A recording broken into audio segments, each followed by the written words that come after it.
بسم الله الرحمن الرحيم إن الحمد لله نحمده ونستعينه ونستغفره ونعوذ بالله من شرور أنفسنا ومن سيئات أعمالنا من يهده الله فلا مضل له ومن يضلل فلا هادي له وأشهد أن لا إله إلا الله وحده لا شريك له وأشهد أن محمدًا عبده ورسوله أما بعد أعوذ بالله من الشيطان الرجيم بسم الله الرحمن الرحيم يا أيها الذين آمنوا اتقوا الله حق تقاته ولا تموتن إلا وأنتم مسلمون يا أيها الناس اتقوا ربكم الذي خلقكم من نفس واحدة وخلق منها زوجها وبث منهما رجالا كثيرا ونساء واتقوا الله الذي تساءلون به والأرحام إن الله كان عليكم رقيبا يا أيها الذين آمنوا اتقوا الله وقولوا قولا سديدا يصلح لكم أعمالكم ويغفر لكم ذنوبكم ومن يطع الله ورسوله فقد فاز فوزا عظيما فإن خير الحديث كتاب الله وخير الهدي هدي محمد صلی اللہ علیہ وسلم وشر الامور محدثاتها وكل محدثة بدعة وكل بدعة ضلالة وكل ضلالة في النار اعوذ باللہ من الشیطان الرجیم بسم اللہ الرحمن الرحیم ما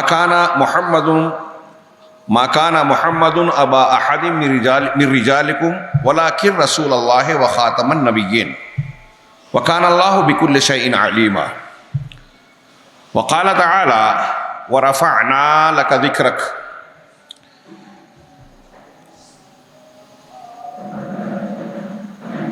جمعیت اہل حدیث تلنگانہ کے امیر محترم حفظہ اللہ ناظم اعلیٰ جمعیت اہل حدیث تلنگانہ فضیلت الشیخ محمد حسین مدنی حفظہ اللہ ناظم مالیات صدر جلسہ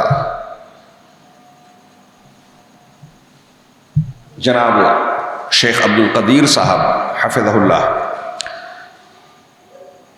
دیگر ذمہ داران جمعیت حیدرآباد اطراف سے تشریف لائے ہوئے محترم حضرات کوہیر کے ہمارے بزرگوں بھائیوں اسلامی ماؤں اور بہنوں اللہ رب العالمین کا بے پناہ شکر ہے کہ اس نے دین اسلام کے حوالے سے اور ہمارے دینی رشتے کی بنیاد پر آج ہمیں اکٹھا ہونے کی توفیق عطا فرمائی اور دین کی کچھ باتیں سننے سنانے سمجھنے سمجھانے کی توفیق گرامایا بخشی یہ بہت بڑی نعمت ہے میں آپ کے لیے اجنبی تھا شیخ ناظم اجلاس جو میرا تعارف کرا رہے تھے یقیناً اس میں غلو تھا یہ ان کی عزت افزائی اور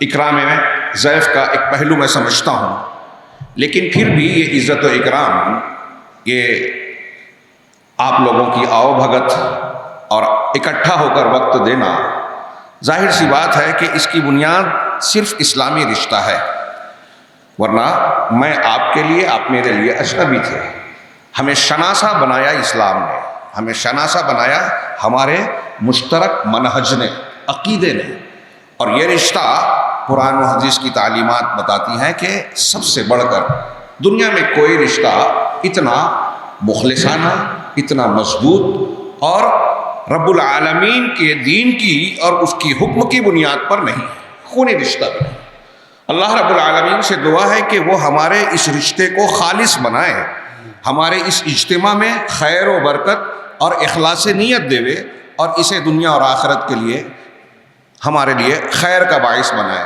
اور جس طرح ہم یہاں اکٹھا ہوئے ہیں ہمیں جنت الفردوس میں بھی اکٹھا فرمائے محترم حاضرین ابھی آپ نے سنا کہ مجھے جس عنوان پر آج کی اس مجلس میں گفتگو کرنی ہے رسالت مقام رسالت اور اس کے تقاضے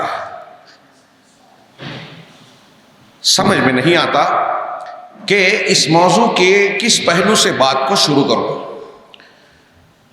اگرچہ میں بہت کم علم ہوں، پھر بھی میں ایسا مانتا ہوں، سمجھتا ہوں، جانتا ہوں کہ توحید رب کے بعد سب سے زیادہ زرخیز، متنوع اور پہلو دار عنوان جناب محمد رسول اللہ صلی اللہ علیہ وسلم کی سیرت، شخصیت، رسالت، آپ کی جامعیت اور اس سے متعلقہ امور سے ہے، آپ کے حقوق وغیرہ، اس کے تقاضے، آپ پر ایمان لانے اور اس کے تقاضے سے متعلق سب سے زیادہ زرخیز عنوان ہے۔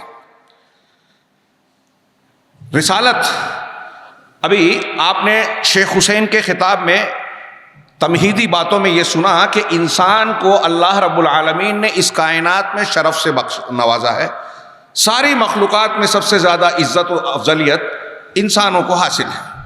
فرشتوں والے معاملے میں کچھ اختلاف اور کچھ تفصیل ہے، انبیاء کا درجہ فرشتوں سے بھی اونچا، تو انسان کو اشرف اور مکرم جو بنایا گیا عقل کی بنیاد پر، مطلب مخلوقات میں انسان سب سے زیادہ فضیلت والا ہے، اس کائنات کا دولہا ہے اس بارات میں۔ لیکن انسانوں میں فضیلت والا کون ہے؟ عام سماج اور معاشرے میں متقی پرہیزگار۔ اگر درجات کے اعتبار سے یوں بڑھاتے جائیں تو انسانی طبقے میں سب سے اعلیٰ مقام اور درجہ کسی کا ہے تو وہ انبیاء اور رسولوں کا ہے علی الاطلاق۔ یہ قرآن و حدیث اور امت کے اجماع سے ثابت شدہ امر ہے۔ ہمارے یہاں کچھ طبقات ایسے پائے جاتے ہیں اہل تصوف وغیرہ کے، جنہوں نے کئی غیر محسوس سازشی مقاصد کے تحت جو غیر اسلامی دنیا کے تھے، مسلمانوں کے عقیدے کو بگاڑنے اور خراب کرنے والے، اس میں یہ عقیدہ گڑھ لیا کہ ان کے بعض مشائخ، پیر طریقت فلاں اور فلاں جو صاحب کشف ہیں اور بہت پہنچے ہوئے ہیں، ان کا درجہ نبی سے اونچا ہو جاتا ہے۔ آپ اہل السنہ والجماعہ کے پرانے علماء کی کتابوں میں دلائل کے ساتھ یہ پڑھ سکتے ہیں کہ اس میں کوئی شک نہیں، اس پر اجماع اور اتفاق علماء ہے کہ اگر کوئی غیر نبی کو، کسی بھی غیر نبی کو کسی نبی سے افضل مانے گا تو وہ کافر ہو جائے گا۔ سب سے اونچا درجہ انبیاء کا، انبیاء کرام علیہ السلام جتنے ہیں ان میں رسولوں کی ایک تعداد ہے، مشہور قول کے مطابق 313۔ رسولوں کا درجہ نبیوں سے اونچا، تمام انسانوں میں انبیاء کا درجہ مقام اونچا، انبیاء کے اسے رسولوں کا درجہ اونچا۔ رسولوں میں 5 اولو العزم رسول ہیں، اولو العزم رسول جو جمہور علماء کے قول، راجح قول کے مطابق 5 ہیں۔ حضرت نوح علیہ السلام، سیدنا ابراہیم علیہ السلام، حضرت موسیٰ، حضرت عیسیٰ اور جناب محمد رسول اللہ علیہ السلام۔ یہ 5 اولو العزم رسول رسولوں میں بھی افضل ہیں۔ ان 5 میں 2 خلیل حضرت ابراہیم علیہ السلام اور جناب محمد رسول اللہ صلی اللہ علیہ وسلم، جو خلت کے ساتھ آپ کو مقام ملا خاتم النبیین کا، تو آپ کا درجہ دو خلیل کا اونچا درجہ اور 2 خلیل میں خاتم النبیین کا۔ یہ مقام رسالت کا ایک پہلو ہوا کہ آپ غور کیجئے کہ دنیا کے سارے انسانوں سے افضل انبیاء، انبیاء میں رسول، رسولوں میں اولو العزم رسول اور اولو العزم رسولوں میں خلیلین میں جناب محمد رسول اللہ صلی اللہ علیہ وسلم۔ آپ سید المرسلین ہیں۔ شب معراج و اسراء کے سفر میں ہم نے پڑھا کہ تمام انبیاء کرام جو گزر چکے ہیں ان کی آپ نے امامت فرمائی بیت المقدس میں، آپ نے امامت فرمائی۔ میدان محشر میں تمام انبیاء کرام نفسی نفسی نفسی کہہ کے معذرت کریں گے کہ میں رب کے سامنے زبان نہیں کھول سکتا، آج میرا پروردگار اتنا غضبناک ہے کہ نہ اس سے پہلے ہوا نہ بعد میں ہوگا۔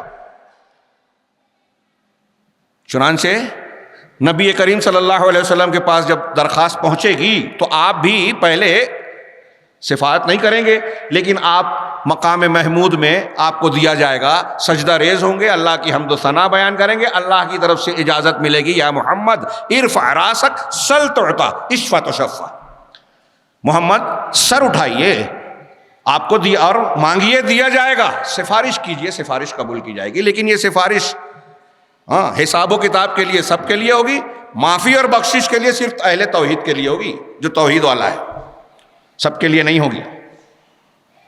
وہاں بھی شفاعت کبریٰ کا یہ حق پوری انسانی برادری میں کسی نبی کو نہیں ملے گا، جناب محمد رسول اللہ صلی اللہ علیہ وسلم کو ملے گا۔ ہر نبی نفسی نفسی نفسی کہے گا، محمد رسول اللہ صلی اللہ علیہ وسلم کہیں گے امتی امتی امتی۔ یہ آپ کی شخصیت کا یا مقام رسالت کا ایک پہلو دیکھیے کہ انبیاء کے سردار، تمام انسانوں میں علی الاطلاق سب سے اونچا درجہ۔ سعدی کا بہت مشہور قصہ مصرع ہے، بعد از خدا بزرگ تھی قصہ مختصر، کہ مختصر یہ ہے کہ اللہ کے بعد مخلوقات میں سب سے زیادہ بزرگی والی شخصیت، مجد و عزت والی شخصیت نبی کریم صلی اللہ علیہ وسلم کی ہے۔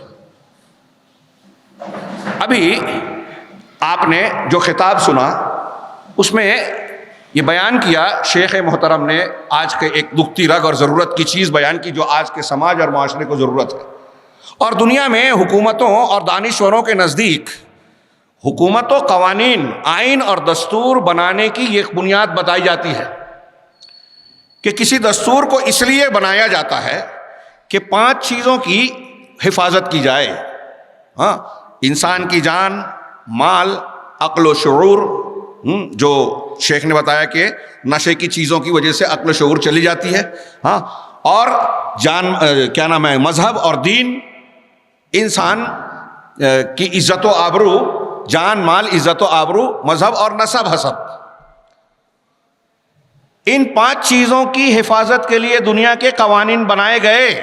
اور آج دنیا یہ کہتی ہے، دعویٰ کرتی ہے، اقوام متحدہ کے چارٹر آف ہیومن رائٹس ہوں، مختلف ملکوں کے اپنے اپنے قوانین ہوں، سب اپنے اپنے قوانین پر فخر کرتے ہیں، قصیدے پڑھتے ہیں کہ جمہوریت ایسی، انسانی حقوق کا معاملہ ایسا، ہمارے یہاں آزادی اظہار رائے ہے، آزادی حقوق انسانی کے پورے جو ہے گنجائشیں ہیں، سب یہ کہتے ہیں۔ لیکن آپ سروے رپورٹ دیکھیں تو چمک دمک والی مشینی دنیا کے پیچھے انتہائی تاریک اور بے چین انسان نظر آئے گا۔ وہ بوڑھا آدمی والدین کی شکل میں اولڈ ایج ہوم میں سسکیاں لے رہا ہے، جوان کی عزت محفوظ نہیں ہے، اگر خواتین ہیں، مرد جو ہیں وہ بے چینی کا شکار ہیں، بے راہ روی کا، سکون کے لیے نشہ آور چیزوں کا اور گناہوں کا سہارا لینے پر مجبور ہیں، بچے بے سہارا ہیں۔ ابھی کل کسی نے بتایا کہ امریکہ میں 66% ایسے بچے ہیں جن کے والد کا پتہ ہی نہیں ہے۔ بعض اولاد ایسے ہیں کہ والد تو والد، ماں کا بھی پتہ نہیں ہے، حکومت کے حوالے کر دیا بچے کی پیدائش کے بعد۔ اور جسمانی اور نہ جانے کون کون سی بیماریاں، کسی بھی ملک کا دیکھ لیجئے، خودکشی کی شرح، بیماروں کی شرح، سوزاک، آتشک، ایڈز کے امراض میں کے شکار ہونے والوں کی کیا شرح ہے۔ ہاں، ہر منٹ پہ، آدھے منٹ پر کسی ملک میں قتل ہو رہا ہے، کہیں عزتیں لوٹ رہی ہیں، چوریاں اور ڈکیتی کا کوئی شمار نہیں، جتنا مہذب ملک ہے۔ ایک ملک کے بارے میں بتایا مجھے ایک دوست نے، ساؤتھ افریقہ گئے، بہت پاش، لیکن کہا ہوٹل سے مسجد جانے کے لیے ہمیں کاؤنٹر پہ ہدایت دی گئی کہ پیدل مت جائیے گا، یا تو آپ کی اگر کار ہے آپ نے کرائے سے لے رکھی ہے اس سے جائیں یا ٹیکسی سے جائیں۔ کہا کیوں؟ کہا پیدل جائیں گے تو لوٹ لیے جائیں گے، دن دہاڑے لوٹ لیے جائیں گے۔ یعنی انسان کی جان مال عزت و آبرو کہیں بھی کسی بھی قانون کے زیر سایہ محفوظ نہیں ہے۔ ہاں، شراب کو لوگ ہانیکارک اور نشے کو جو ہے نقصان دہ بتاتے ہیں، لیکن لائسنس ملتا ہے، بک رہی ہیں، بیچی جا رہی ہیں، خریدی جا رہی ہیں۔ دیکھ رہے ہیں آپ، ابھی آپ نے سنا کہ ایک پہلو پر عقل کی حفاظت کے لیے شریعت نے کیسی کیسی تعلیم اور انتظامات کیے ہیں، دنیا اور آخرت میں کس طرح روکنے کی تعلیم دی ہے۔ یہ کہاں سے آئی؟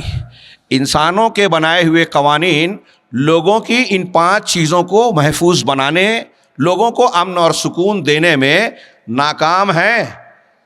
غزہ پر حملہ ہوتا ہے، بوسنیا چیچنیا کو کی اینٹ سے اینٹ بجائی جاتی ہے، بوڑھے بچے جوان کو ایک لائن سے قتل کیا جا رہا ہے، اور لوگ انسانی حقوق کا ڈھنڈورا پیٹتے ہیں۔ اقوام متحدہ یہ لوگ زبانی جمع خرچ کر رہے ہیں، بے بس نظر آتی ہے دنیا کی طاقتیں، خاص طور سے اگر مسلمان مظلوم ہو تو انصاف کسی اندھیرے میں گم ہو جاتا ہے۔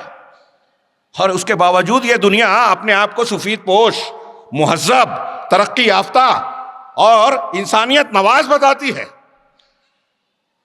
جو مسلمان اور اسلام کو انتہا پسندی اور دہشت گردی سے جوڑتی ہے، وہ بتائے کہ پوری مسلم تاریخ میں کیا اتنے قتل کا جرم کبھی مسلمانوں نے چاہے دنیا دار رہے ہوں ارتکاب کیا ہے جتنا جنگ عظیم کا بدنما داغ مغربی قوموں پر لگا ہوا ہے. جتنا آج ایک جنگ میں مار دیا جاتا ہے، صرف غزہ میں ابھی گزشتہ 6-7 مہینوں میں 40,000 کے قریب مرد اور خواتین کا انتقال ہوا. بعض پرائیویٹ رپورٹیں کہتی ہیں کہ 1,00,000 سے اوپر ہیں. ابھی کئی ہزار لاشیں جو ہیں ملبوں میں دبی ہوئی ہیں، بچے عورتیں غائب ہیں. انسانیت پھر بھی چمک دمک رہی ہے. انسانی حقوق کے نعرے، دعوے، امن و امان کے قیام اور قانون کی اچھائی، یہ قوانین ناکام ہے جان مال عزت و آبرو کی حفاظت کرنے میں. یہ قوانین ناکام ہے ہر حقدار کو حق دلانے میں. یہ قوانین ناکام ہے لوگوں کو محفوظ بنانے میں. خواتین کی عزتیں غیر محفوظ، بچوں کا بچپن اور معصومیت غیر محفوظ، بوڑھوں کا احترام اور وقار دکھائی تو دیتا ہے، حقیقت میں نہیں ہے. ان کو رونے پر سکنے پر مجبور کیا. چمک دمک ہے لیکن اوپر سفید پوشی کے بعد اندر سارے بدن پر داغ ہے. ہر جگہ ہر حصہ زخم ہی زخم ہے، پھٹے ہوئے ہیں. سکون و قرار نہیں ہے. سکون و قرار دلانے کے لیے انسانیت کو کہاں سے قانون ملے گا، کون سا ضابطہ اور نظام ملے گا؟ اس کے لیے ضرورت ہے رسول کی، مقام رسالت کی، کہ جس رب العالمین نے یہ کائنات بنائی، رچائی، اس کو تشکیل دیا، وہی اس کو چلانے والا ہے. وہ مدبر ہے، القیوم ہے، الصمد ہے، رب العالمین ہے. اس کی ربوبیت کا یہ حصہ ہے کہ اگر کسی علاقے میں، ہم سائنس میں جغرافیہ میں پڑھتے ہیں کہ فلاں برفیلے علاقے میں رہنے والے جانور کے بدن پر لمبے لمبے بال ہوتے ہیں. کیوں ہوتے ہیں؟ جغرافیائی وجہ بتائیے. تو جواب ملتا ہے کہ چونکہ وہاں سخت سردی ہوتی ہے، اگر بال نہ ہو تو اس کو ٹھنڈک کی وجہ سے وہ جینا مشکل ہو جائے گا، اب برداشت نہیں کر پائے گا، اس لیے اس کے جسم پر بڑے بڑے بال ہوتے ہیں. ہمارا بچوں کے دماغ میں بھی یہ سوال یقیناً آتا ہوگا کہ کیا اس جانور کو یہ پتا تھا کہ میں برفیلے علاقے میں پیدا ہو رہا ہوں تو بڑے بڑے بال بنا لوں؟ اس نے خود سے اپنی ساخت، شکل، صورت اور بال بنائے ہیں.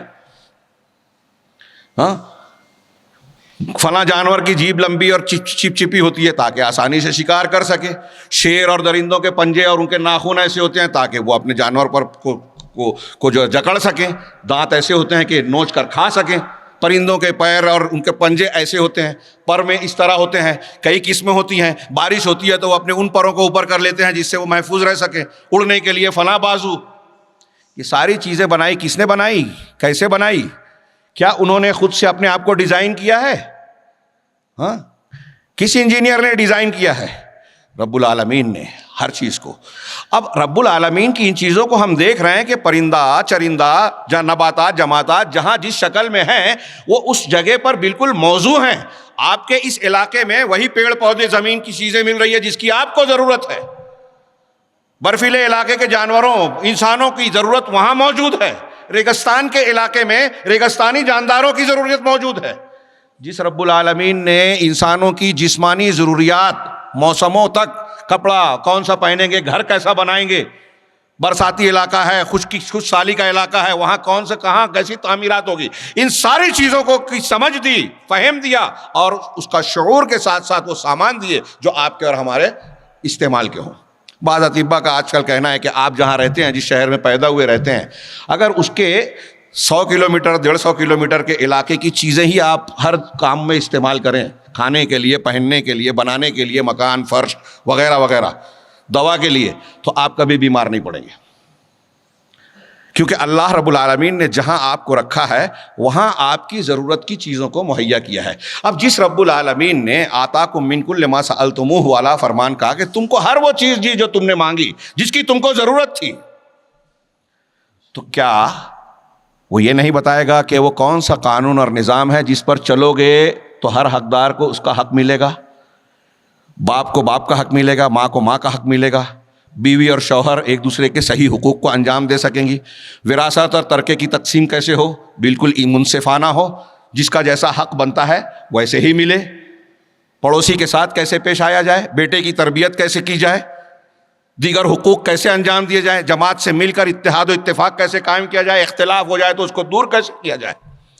دوسری قوموں کے ساتھ معاملات کیسے کیے جائیں، سیاست، اقتصادیات، سماجیات، معاشرت، دنیا کے جتنے پہلو ہیں زندگی کے، کیا اس کو بتانے کی ہم کو اللہ رب العالمین ہم کو ضرورت نہیں تھی اس کی؟ تو کیا رب العالمین نے جس نے سانس لینے کے لیے، ہوا دی، کھانے کے لیے جو ہے غذا دی، پینے کے لیے پانی دیا، ہر چیز جو ہم کو ضرورت تھی دی، یہ نظام نہیں دے گا کہ ہر حقدار کا حق کیا ہے یہ آپ کو صحیح معلوم پڑ جائے، تاکہ کسی کے ساتھ ظلم نہ ہو؟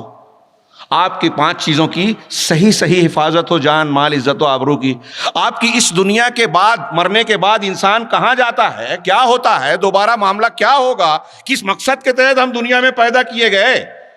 ہاں، پوچھئے لوگوں سے، کوئی الگ جواب دے گا، کوئی الگ جواب دے گا۔ تو رب العالمین جس نے ہمیں بنایا، کائنات بنائی، کیا وہ ان سوالوں کے جواب نہیں دے گا کہ ہم مرتے آئے کیوں دنیا میں، یہاں سے جاتے کہاں ہیں، کیا معاملہ ہوگا؟ یہ کیا بے مقصد ہے کہ یوں پیدا ہوئے، کھائے پیے اور دنیا سے گزر گئے؟ ظلم کیا تو اس کا بدلہ نہیں ملے گا، نیکیاں کی تو اس کا انعام نہیں ملے گا؟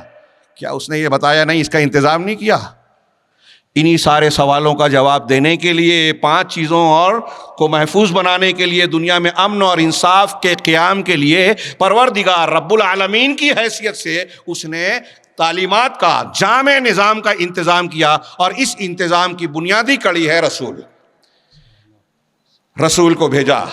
مقام رسالت یہ ہے کہ ساری انسانیت کو اسی سے مقصدیت ملتی ہے، سارے انسانوں کو اسی سے زندگی کا صحیح راستہ ملتا ہے، سارے انسانوں کو اپنی پیدائش اور موت کا صحیح مقصد بتانے کا ذریعہ صرف رسول ہے۔ رسول نہ ہو تو جو دنیا ان سوالوں کے حقیقی جواب سے محروم ہے۔ کچھ اگر جزوی جواب صحیح مل بھی گئے تو سارے جوابات وہ حاصل نہیں کر سکتا، اس لیے کہ انسانوں کے غیب کے معاملات کو جاننے کا انسانوں کے پاس سوائے اللہ کی وحی کے اور کوئی ذریعہ ہے ہی نہیں۔ لہذا جب کوئی ذریعہ نہیں ہے تو کیسے معلوم ہوگا؟ اللہ کی وحی سے۔ اللہ تبارک و تعالیٰ نے طب، یعنی آپ کو اور ہم بیمار پڑتے ہیں، بیماری سے علاج کیسے حاصل کیا جائے، اس کو سکھانے کے لیے ہم کو ایسی صلاحیتیں دے دی، ایسے اشارے دے دیے کہ ہم خود سے غور و تحقیق، تجربات کر کے معلوم کر سکتے ہیں فلاں بیماری کی فلاں دوا ہو سکتی ہے۔ اللہ نے ضرورت پڑنے پر اشارے بھی دے دیے۔ ہاں، لاش آئی، قابل کو سمجھ میں نہیں آ رہا تھا کہ کیسے دفن کرے، اللہ نے کوا بھیج کے بتا دیا، دیکھو ایسے دفن کرو جیسے اس کوے نے اپنے مردہ کوے کو دفن کیا۔ لوگ حکمہ کہتے ہیں کہ بہت ساری چیزیں انسانوں کو جانوروں سے پتہ چلی۔ نیولا اور سانپ کی جب لڑائی ہوتی ہے تو نیولے کو اگر سانپ نے ڈس لیا تو فوراً بھاگ کے ایک خاص قسم کا پودا، یو پی والے اس کو گوما کہتے ہیں، ہمارے یہاں کیا کہتے پتہ نہیں، اور یہاں پتہ نہیں ہوتا ہے کہ نہیں، اس گوما کی پتی کھاتا ہے۔ تجربہ کیا تو پتہ چلا یہ دیکھنے کے بعد کہ اگر کیسا بھی سانپ ہو زہریلا، اگر کاٹ لے، ڈس لے، اس کی پتی یا اس کا رس انسان اس ڈسے ہوئے انسان کے جسم میں ڈال دیا جائے ناک سے، منہ سے، تو اس کی جان بچ جاتی ہے۔ مطلب یہ سانپ کے زہر کا توڑا پتہ کیسے چلا؟ نیولے کے ذریعے اللہ رب العالمین نے یہ انتظام کیا۔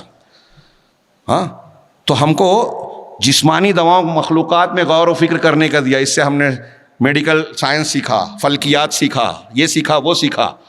ہاں، دنیا کے جتنے بھی علوم ہیں مادی، وہ انسان غور و فکر تجربات سے حاصل کر سکتا ہے، لیکن مرنے سے کے بعد کیا ہوگا، ہمارا خالق و مالک کیا ہے، اس کے اسماء و صفات کیا ہیں، اس کے کیا حقوق ہیں، کن چیزوں سے وہ ناراض ہوتا ہے، کس سے راضی ہوتا ہے، یہ بتانے کے لیے کون آئے گا؟ کیسے معلوم ہوگا؟ وہ رسول آئے گا۔ اس سے پتہ یہ چلا کہ رسول انسانی سماج کی سب سے بڑی ضرورت ہے، اس سے بڑھ کر کوئی بڑی ضرورت ہے ہی نہیں۔ کھانا پینا یہ سب چھوٹی ضرورت ہے، آکسیجن لے کے ہم سانس لیتے ہیں، اس یہ بھی چھوٹی ہے، بڑی ضرورت ہے رسول کی، اس لیے کہ رسول اگر نہ آتے تو ہمیں زندگی کا طریقہ اور سلیقہ معلوم نہیں ہوتا، ہمیں کامیابی کا راستہ معلوم نہیں ہوتا۔ دنیا اگر جانوروں کی طرح لڑتے بھڑتے گزر بھی جاتی تو ضلالت اور گمراہی کے ساتھ، شرک اور کفر کے ساتھ دنیا سے جانے کے بعد ایسا دائمی اور بھیانک عذاب ہمارا انتظار کر رہا ہے کہ اس سے کبھی چھٹکارا نہیں ملتا۔ موت کو پکارا جاتا لیکن موت نہیں آتی، جو ہم پڑھتے جانتے ہیں۔ اس سے بچنے کے لیے رسول کی ضرورت ہے، اس لیے رسول ہمارے لیے سب سے ضروری ہے، اور رسول کا بھیجنا اللہ کی سب سے بڑی نعمت ہے۔ قرآن نے کہا لقد من اللہ علی المؤمنین اذ بعث فیہم رسولا من انفسہم، اللہ نے مومنوں پر احسان کیا، بہت نعمتیں ہیں اللہ کی، ان تعدوا نعمت اللہ لا تحصوها, گننا چاہو تو گن نہیں سکتے, شمار نہیں کر سکتے. لیکن اللہ نے جس نعمت کو بطور احسان گنایا وہ رسول کی نعمت ہے. تمہارے لیے, تم پر اللہ نے مومنوں پر احسان کیا ہے کہ ان پر رسول بھیجا, یتلو علیہم آیاتی. ہاں آگے من انفسہم, جو انہی کے جنس سے ہے, انسان ہے, فرشتہ نہیں ہے, جن نہیں ہے. ہمارے یہاں کچھ لوگ کہتے ہیں کہ اللہ کے رسول بشر نہیں ہے. قرآن میں جگہ جگہ ہے. پتہ نہیں لوگ قرآن و حدیث کو ماننے کا تو دعویٰ کرتے ہیں, پڑھتے کیوں نہیں؟ پڑھتے ہیں تو سمجھتے کیوں نہیں؟ اللہ کے نبی صلی اللہ علیہ وسلم, قرآن نے کہا کہ کفار مکہ نے مطالبہ کیا کہ ہمارے درمیان رسول کی, فرشتے کو کیوں نہیں رسول بنا دیا؟ اللہ نے قرآن میں جواب دیا کہ دنیا میں اگر فرشتے زندگی گزارتے تو ہم فرشتے کو رسول بناتے, اور ابھی اگر ان کو فرشتہ بنا کے رسول بھیجو تو کہیں کہ ارے ہم تو انسان ہیں, یہ فرشتہ ہے, یہ ہمارے لیے نمونہ کیسے ہوگا؟ اس لیے ہم نے بشر رسول بنایا. کفار مکہ اللہ کے رسول صلی اللہ علیہ وسلم کو اس لیے کہتے تھے کہ ارے یہ تو انسان ہے, ما لہذا رسول یاکل الطعام ویمشی فی الاسواق. قرآن نے نقل کیا ان کا جملہ کہ کھانا کھاتا ہے, بازاروں میں چلتا پھرتا ہے. تو وہ اس لیے رسول نہیں مان رہے تھے کہ آپ انسان ہیں. آج ہمارے کچھ اللہ کے رسول صلی اللہ علیہ وسلم کو رسول ماننے والے ایسے طبقات ہیں, اپنے آپ کو مسلمان کہتے ہیں اور قرآن حدیث کی بات مانتے ہی نہیں ہیں. وہ کہتے ہیں کہ محمد صلی اللہ علیہ وسلم رسول ہے. ارے رسول ہے تو بشر کیسے ہو سکتے ہیں؟ انہوں نے کہا بشر ہے تو رسول نہیں ہوگے, انہوں نے کہا رسول ہے تو بشر نہیں ہوگے. دونوں میں فرق کیا ہے؟ ایک ہی بات کے دو پہلو ہوئے, یعنی رسالت اور بشریت اکٹھا نہیں ہو سکتی. اللہ تبارک و تعالیٰ نے آپ کو ہمارے درمیان بھیجا اور یہ کہا کہ یہ رسول تمہارے لیے نمونہ ہے. لقد کان لکم فی رسول اللہ اسوۃ حسنہ. اللہ کے رسول تمہارے لیے اسوہ حسنہ ہے. اسوہ حسنہ, اسوہ نمونہ. ایک کمپنی کوئی چیز بیچتی ہے, بناتی ہے تو سیمپل دیتی ہے, سیمپل نمونے کو کہتے ہیں. ہاں, انسانی سیمپل اور نمونے میں کمی ہو سکتی ہے. اللہ نے جسے نمونہ بنایا ہے, اور صرف مکہ والوں کے لیے نہیں, مدینہ والوں کے لیے نہیں, عرب والوں کے لیے نہیں, پوری دنیا اور کائنات کے لیے. کیوں؟ اس لیے کہ جناب محمد رسول اللہ صلی اللہ علیہ وسلم, ہم اس وقت خاتم النبیین سیدنا محمد رسول اللہ صلی اللہ علیہ وسلم کی ہی بات کر رہے ہیں. رسالت کے تحت سارے رسولوں کا مقام اپنی جگہ, ان کو مانتے ہیں, ایمان لانا فرض ہے سچے رسولوں پر. نبی کریم صلی اللہ علیہ وسلم کو اللہ تبارک و تعالیٰ نے جو مقام اور آخری نبو کی حیثیت سے مبعوث فرمایا, تو آپ کے لیے کوئی علاقہ اور کوئی زمانہ مخصوص نہیں ہے, محدود نہیں ہے. پہلے کے انبیاء مخصوص علاقوں اور امتوں کے لیے بھیجے جاتے تھے. جناب محمد رسول اللہ صلی اللہ علیہ وسلم کے آنے کے بعد اب کوئی اور نبی آنے والا نہیں ہے. آپ کا سب سے اونچا درجہ اسی لیے کہ آپ خاتم النبیین ہیں. ہاں, اور آپ پوری دنیا کے لیے قیامت تک کے لیے, یعنی علاقے کی بھی قید نہیں ہے, حد بندی نہیں ہے, اور زمانے کی بھی, سب کے لیے نبی بنا کر بھیجے گئے, پیغمبر بنا کے بھیجے گئے. ہاں, اب اللہ تبارک و تعالیٰ نے جب آپ کو پیغمبر بنایا اور یہ فرمان جاری کر دیا, وما ارسلناک الا رحمۃ للعالمین, کہ ہم نے آپ کو تمام جہانوں کے لیے, مقام رسالت ان آیتوں میں دیکھیے.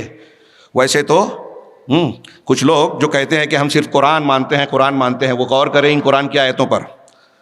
قرآن مان ہی نہیں سکتے رسول کو مانے بغیر, اللہ کی توحید مان ہی نہیں سکتے سنت کو مانے بغیر. لکھ لے یہ چیزیں کہ اگر کوئی انکار حدیث کر رہا ہے بغیر وجہ شرعی کے, عذر معقول کے, وہ کفر کا ارتکاب کرتا ہے. اس لیے کہ لا الہ الا اللہ کی گواہی کے ساتھ محمد رسول اللہ کی گواہی ضروری ہے. انکار رسالت کے ساتھ انکار الوہیت ہو ہی نہیں سکتا. اس دو حصے میں سے کسی ایک کا انکار کیا, پہلے کا بھی انکار ہے. یہ اسلام کے اور ایمان کے ارکان میں سے پہلے رکنوں کے دو حصے ہیں, لا الہ الا اللہ, محمد الرسول اللہ. مقام رسالت یہ ہے کہ اگر کوئی مقام محمد الرسول اللہ نہیں کہتا, ہاں, تو لا الہ الا اللہ کا ماننے والا بھی نہیں ہوگا, کتنی بھی زبان درازی کر لے, لفاظی کر لے. قرآن حدیث کی بے شمار واضح ناقابل انکار کھلی کھلی دلیلیں کہتی ہے. اور اللہ کے رسول کی ثابت شدہ سنت و حدیث کا انکار کرنا رسول کا انکار ہے, اور رسول کا انکار کرنا کفر ہے. لا الہ الا اللہ کا بھی انکار ہے, قرآن کا بھی انکار ہے. جو رسول کی شان میں گستاخی کرتا ہے, آپ کی سنتوں کو رد کرتا ہے, عقل کو ترجیح دیتا ہے, وہ قرآن کو نہیں مانتا. لکھ لے, وہ اہل قرآن نہیں ہے, منکر حدیث منکر قرآن بھی ہے. یہ مقام ہے رسول کا کہ اللہ تبارک و تعالیٰ نے جب آپ کو رسول بنایا تو یہ کہا کہ آپ کی ذات میں لوگوں کے لیے بہترین نمونہ ہے. کس چیز میں نمونہ ہے؟ انکار حدیث کرنے والے یہ کہتے ہیں کہ رسول اللہ صلی اللہ علیہ وسلم پوسٹ مین کی طرح ہیں. پوسٹ مین آپ کو خط پہنچاتا ہے، پڑھ کے نہیں سناتا، سمجھاتا نہیں. تو یہ قرآن پوسٹ مین کی طرح رسول نے پہنچا دیا؟ جی نہیں. قرآن سے پہلے رسول کی ضرورت ہے. ایک ایک جملہ نوٹ کیجئے، دماغ میں وقت نہیں ہے، ہمارے علماء کرام موجود ہیں، زیادہ وقت نہیں ہے کہ ہر پہلو پر تفصیلی گفتگو. آپ دیکھیے کہ پورے جو قرآن و حدیث میں رسولوں کا تذکرہ ہے، اس میں آپ کو کئی انبیاء کا تذکرہ ایسا ملے گا کہ ان کے رسول تو ہیں، کتاب نہیں ہے. یعنی رسول آئے، ان پر کتاب نازل نہیں کی گئی. تو کس چیز کو قوم کے سامنے انہوں نے پیش کیا؟ کون سی وحی تھی؟ وہ حدیث تھی. یعنی جن انبیاء کو، رسولوں کو کتاب نہیں ملی تو ان پر ایمان ہی نہیں لائیں گے. ہاں، کتنے نبیوں کے نام ہیں؟ حضرت یونس علیہ السلام پر کون سی کتاب اتری؟ حضرت لوط علیہ السلام پر کون سی کتاب نازل ہوئی؟ اب ان کی قوم نے لوط علیہ السلام کا انکار کیا، اسی بنیاد پر جو ہے ہلاک کیے گئے. تو کتاب نہیں آئی، نبی ہے. لیکن ایک بھی کتاب آپ ایسی نہیں بتا سکتے کہ کتاب آئی ہے نبی نہ ہو. نبی بغیر کتاب کے آئے ہیں، ان کو وحی کی دوسری قسمیں دی گئیں، حدیث دی گئی، لیکن کوئی کتاب بغیر نبی کے نہیں آئی. اس کا مطلب یہ کہ کتاب سے زیادہ ضروری نبی ہے. دونوں ساتھ ساتھ ہیں، دونوں میں سے ایک کو الگ نہیں کیا جا سکتا.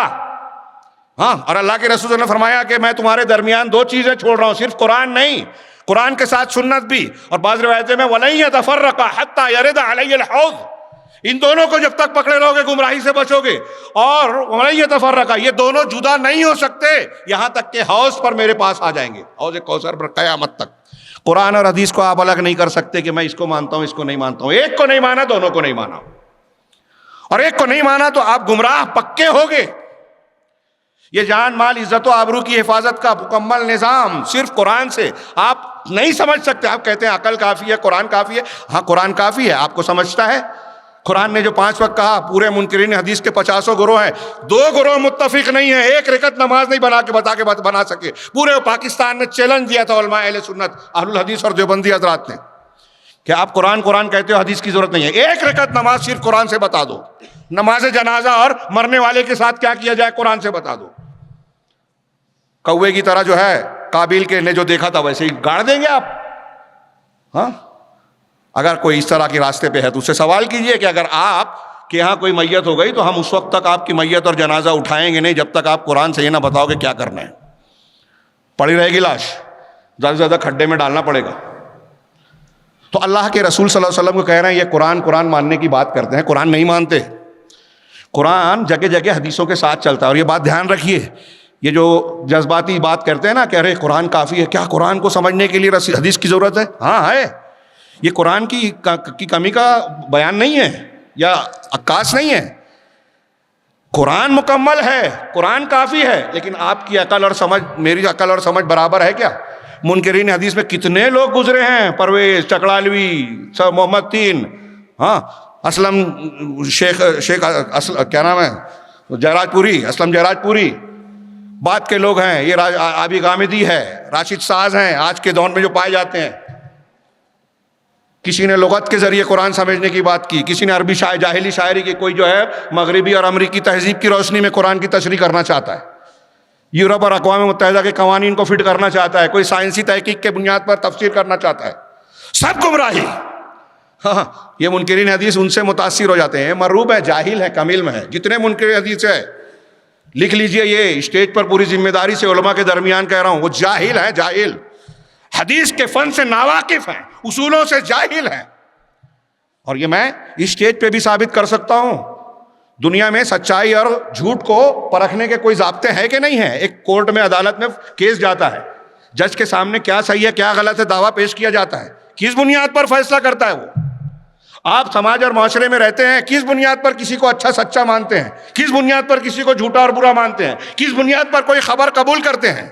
آپ کی زندگی گزارنے کے یہ جو ضابطے ہیں جس میں آپ اپنی عقل کا استعمال کرتے ہیں، اگر محدثین کے اصول حدیث کا آپ جائزہ لیں گے تو ایک دم یقینی طور سے کہ دنیا میں جتنے بھی ضابطے ہیں صحیح غلط کو ناپنے کے، حق اور باطل کو قبول اور رد کرنے کے، جتنے بھی ضابطے ہیں کہ یہ صحیح ہے یہ جھوٹ ہے، جتنے ضابطے ہیں ان ضابطوں میں محدثین کے یہاں جو حدیثوں کو قبول اور رد کرنے کا اصول ہے وہ سب سے اعلیٰ ہے۔ اگر اس کا آپ انکار کر رہے ہو نا ان اصولوں اور ضابطوں کا، تو آپ کی زندگی میں آپ کا کوئی معاملہ مانا نہیں جائے گا، کوئی خبر قبول کرنے کے لائق نہیں ہوگی، چاہے جتنی بھی اچھی ہو، کتنی بھی سچی ہو، کیونکہ جب آپ اس معیار سے کہیں اونچے معیار کی حدیثوں کو رد کر رہے ہیں تو آپ کا یہ جو خبریں بیان کی جاتی ہیں، اور حیرت کی بات ہے منکرین حدیث کو میں نے دیکھا کہ قرآن اور حدیث جس کی غیر مسلم بھی تعریف کرنے پر مجبور ہیں۔ گولڈ زہر، میں ایک قول اکثر نقل کرتا ہوں، جرمنی کا مستشرق ہے، اسلام دشمن تھا، اسلامی علوم پر محنت کیا، ایسے ہی مغربی ایسے علماء جو مشرقی علوم اور خاص طور سے اسلامی علوم پر محنت کرتے ہیں ان کو مستشرق کہتے ہیں، مشرقی بننے والا علم کی بنیاد پر۔ تو اس نے بہت سے کیڑے نکالے، شکوک و شبہات پھیلائے ہیں، اور منکرین حدیث زیادہ مستشرقین اور غیروں کے ہی اعتراضات کو چبائے ہوئے نوالے چباتے ہیں، سمجھتے ہیں میری عقل میں نہیں آ رہا، اس کی عقل ہے ہی نہیں، دوسروں کی عقل کا استعمال کرتے ہیں۔ تو کہتے ہیں گولڈ زہر نے کہا کہ دنیا میں بہت سے مذاہب ہیں،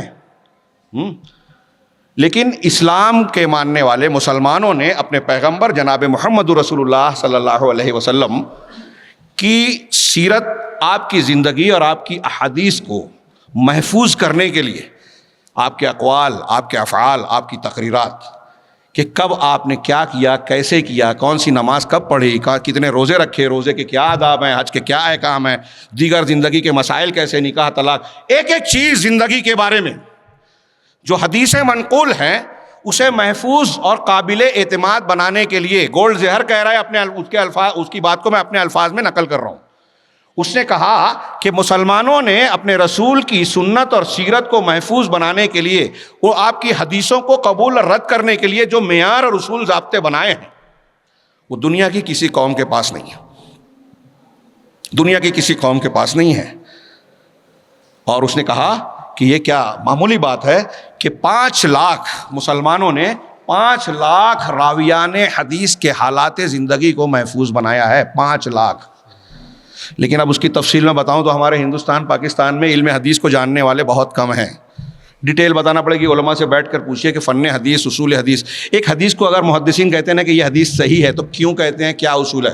صرف آپ وہ پڑھ لیں گے نا تفصیل سے کہ صحیح میں 5 شرطیں ہیں، ہر شرط کا کیا مطلب ہے، تو آپ حیرت زدہ رہ جائیں گے کہ ایک حدیث کو صحیح جب محدث کہتا ہے تو کیوں کہتا ہے۔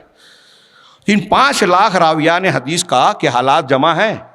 اب انہوں نے شیخ حسین سے سنا، شیخ حسین نے تبریز صاحب سے سنا، یہ ایک زمانے کے میرے استاذ ہیں، یہ اس کے کچھ پہلے کے وہ ان کے استاذ ہیں، وہ ان کے استاذ ہیں، یہ سلسلہ سند کہلاتا ہے، یہ راویان حدیث ہے۔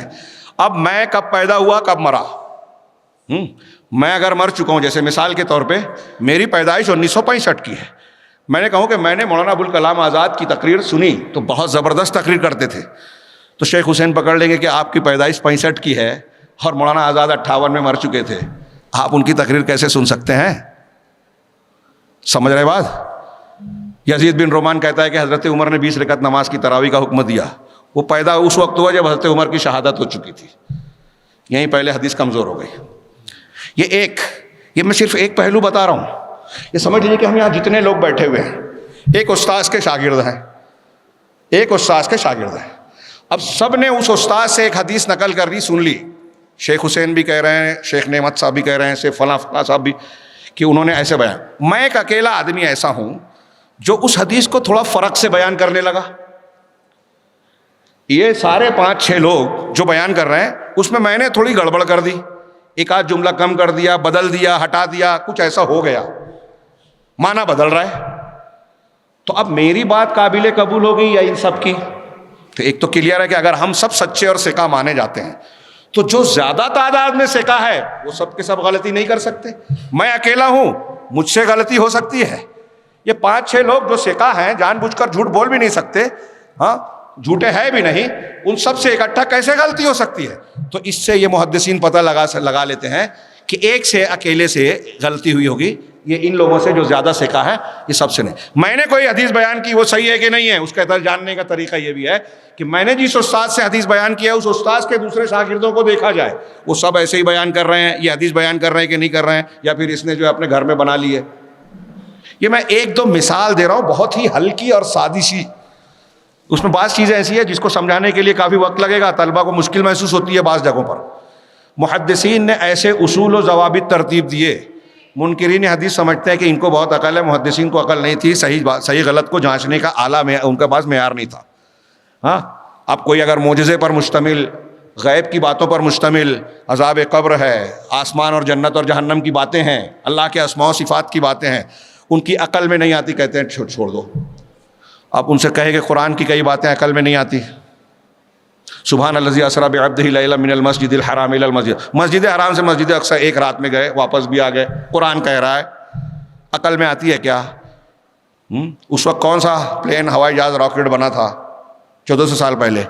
یہ سمجھا کے بتائیے. وہ بولتے ہیں کہ جو عقل میں نہیں ہے انکار کر دو. حضرت سلیمان علیہ السلام کے قصے میں ہے کہ چونٹی نے جو ہے وہ بات کی، اپنے چونٹی فوجیوں سے خطاب کیا، یا ایھا النمل ادخلوا فی مساکن، اے نملہ، چونٹیوں کی جماعت، اپنے بلوں میں داخل ہو جاؤ.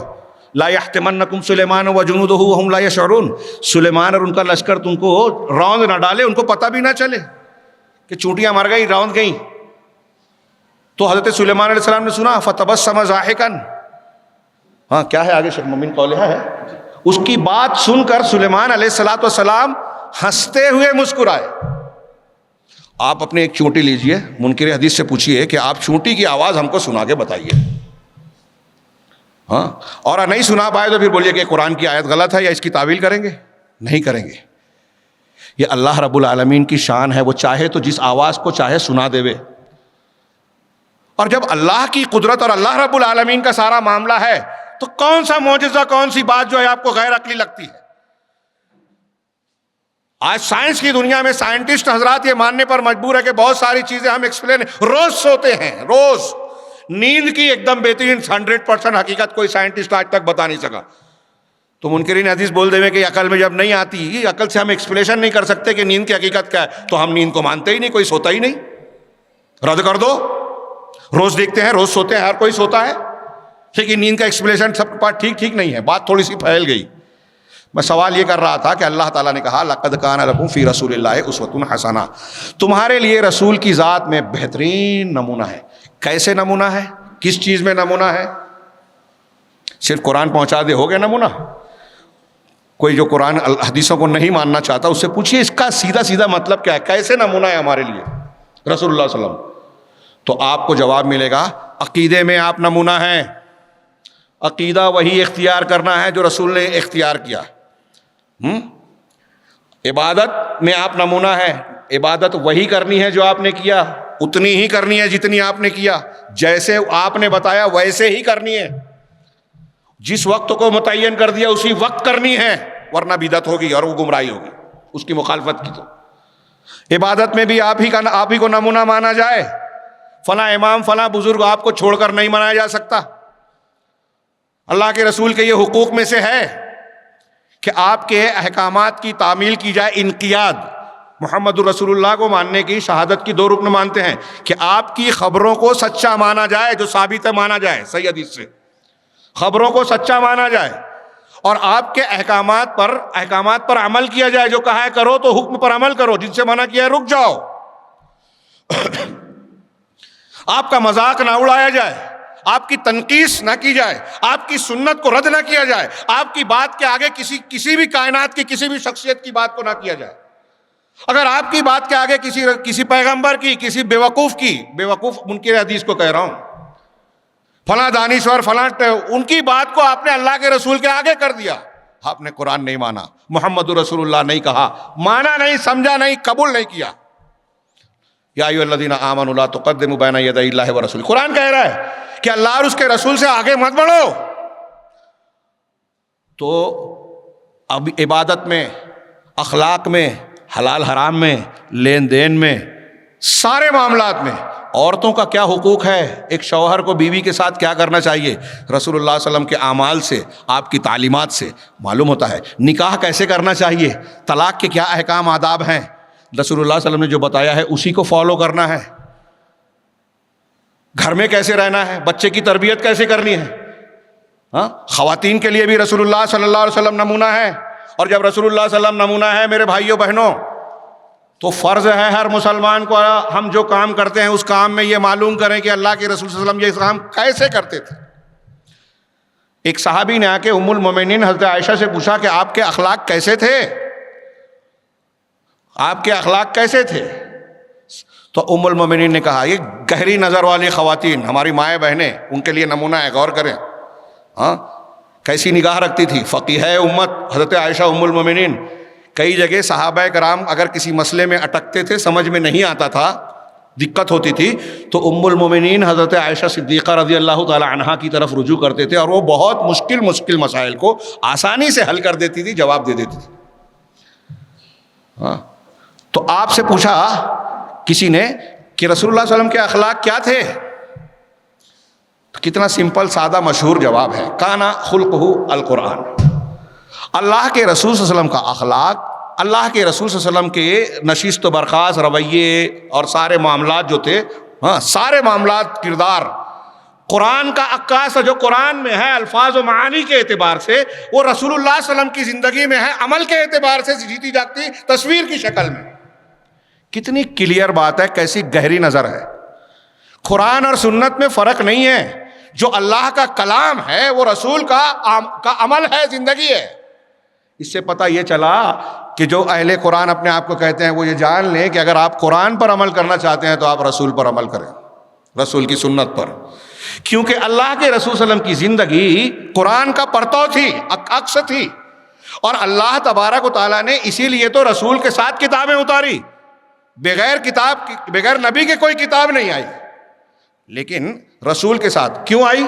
قرآن کہتا ہے وَأَنزَلْنَا، کیا ہے وَنَزَّلْنَا ہے وَأَنزَلْنَا وَنَزَّلْنَا إِلَيْكَ الذِّكْرَ لِتُبَيِّنَ لِلنَّاسِ مَا نُزِّلَ إِلَيْهِمْ وَأَنزَلْنَا إِلَيْكَ الذِّكْرَ وَأَنزَلْنَا إِلَيْكَ الذِّكْرَ لِتُبَيِّنَ لِلنَّاسِ مَا نُزِّلَ إِلَيْهِمْ، آپ کی طرف ہم نے الذکر کو نازل کیا، قرآن کو الذکر کہا، کیوں نازل کیا؟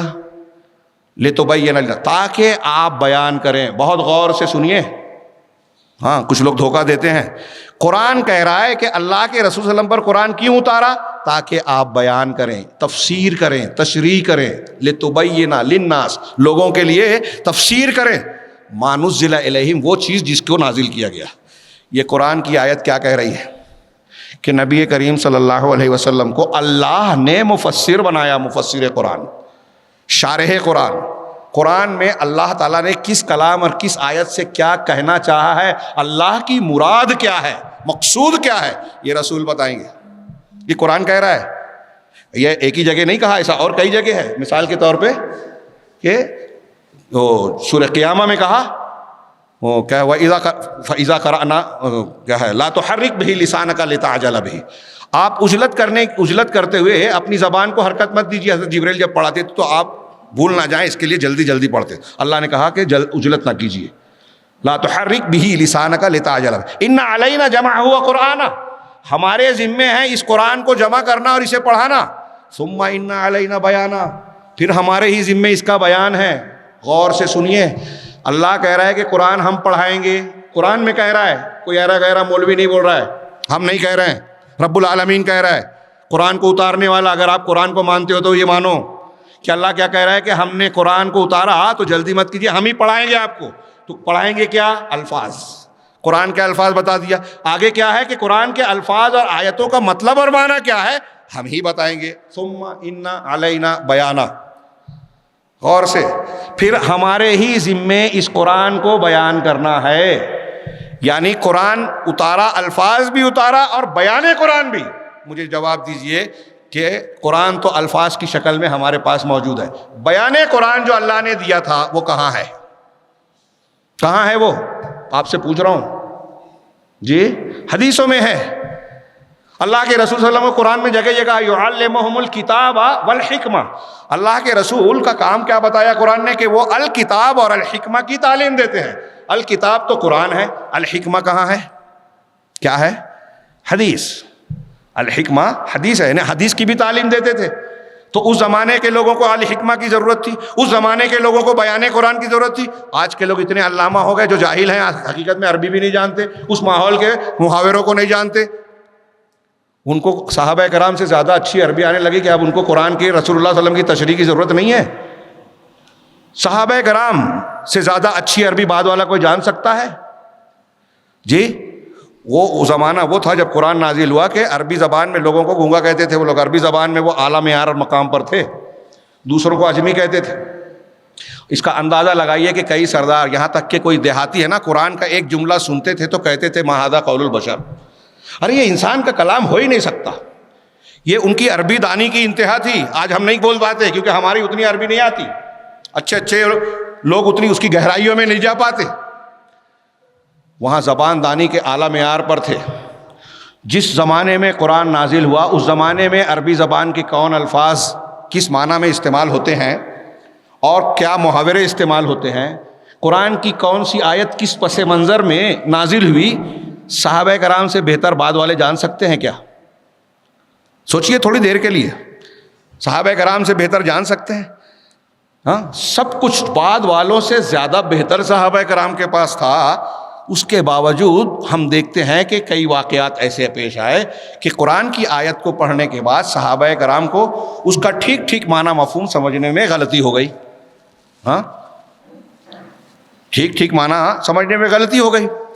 اب مثال کے طور پہ ایک آیت نازل ہوئی کہ کلوا واشربوا حتی یتبین لکم الخیط الابیض من الخیط الاسود من الفجر، نہیں آیا تھا کہ رمضان کی رات میں اب تم کھاؤ پیو، پہلے منع تھا، یہاں تک کہ صبحی دھاری کالی دھاری سے الگ ہو جائے۔ اب ایک صحابی غالباً حاتم رضی اللہ تعالیٰ عنہ، انہوں نے کالا دھاگا سفید دھاگا لیا، تکیے کے نیچے رکھا، اور جب تک دیکھا اندھیرے میں کالا اور سفید الگ الگ نہیں دکھ رہا ہے تب تک کھاتے پیتے رہے۔ اور پھر صبح میں آ کے رسول اللہ صلی اللہ علیہ وسلم نے کہا کہ اللہ کے رسول، یہ دھاگا کالا اور سفید تو بہت دیر تک سمجھ میں نہیں آ رہا تھا، دیر تک کھاتا پیتا رہا۔ نبی کریم صلی اللہ علیہ وسلم ہنسنے لگے اور ہنس کر کہا کہ تم نے تو بہت بڑی چیز اپنے تکیے کے نیچے رکھ لی۔ یہ سفید دھاری جو ہے نا، یہ صبح صادق کی سفید دھاری ہے جو پاؤ پھوٹتی ہے افق کی چوڑائی میں۔ صبح کاذب جھوٹی صبح اوپر سے نیچے ہوتی ہے، جس کی بھیڑیے کی دم کی شکل ہوتی ہے، اور صبح صادق افق میں چوڑائی میں ایک اجالا آتا ہے، بس وہ سمجھ لیجئے کہ صبح صادق ہے۔ تو یہ صبح صادق کی سفید دھاری ہے، اور کالی دھاری سے مراد رات کا اندھیرا، تاریکی، اور تم نے یہ افق کی چیز اپنے تکیے کے نیچے رکھ لی، اس سے یہ مراد ہے۔ جب انہوں نے یہ غلط سمجھا تو قرآن میں بھی ایک لفظ اترا، اللہ نے اتارا، ہاں، حتی یتبین لکم الخیط الابیض من الخیط الاسود، یہ اتنا تھا، آگے اللہ نے اتارا من الفجر، یہ بخاری میں ہے، من الفجر یہ اتارا، یعنی فجر کی۔ آپ غور کیجئے کہ صحابہ کرام میں سے کچھ کو قرآن کی عربی زبان کی اس آیت کو سمجھنے میں غلطی ہو گئی، تشریح کی ضرورت پڑی رسول اللہ صلی اللہ علیہ وسلم کی۔ اللہ تعالیٰ نے کہا کہ چور اور چورنی کا ہاتھ کاٹ دو۔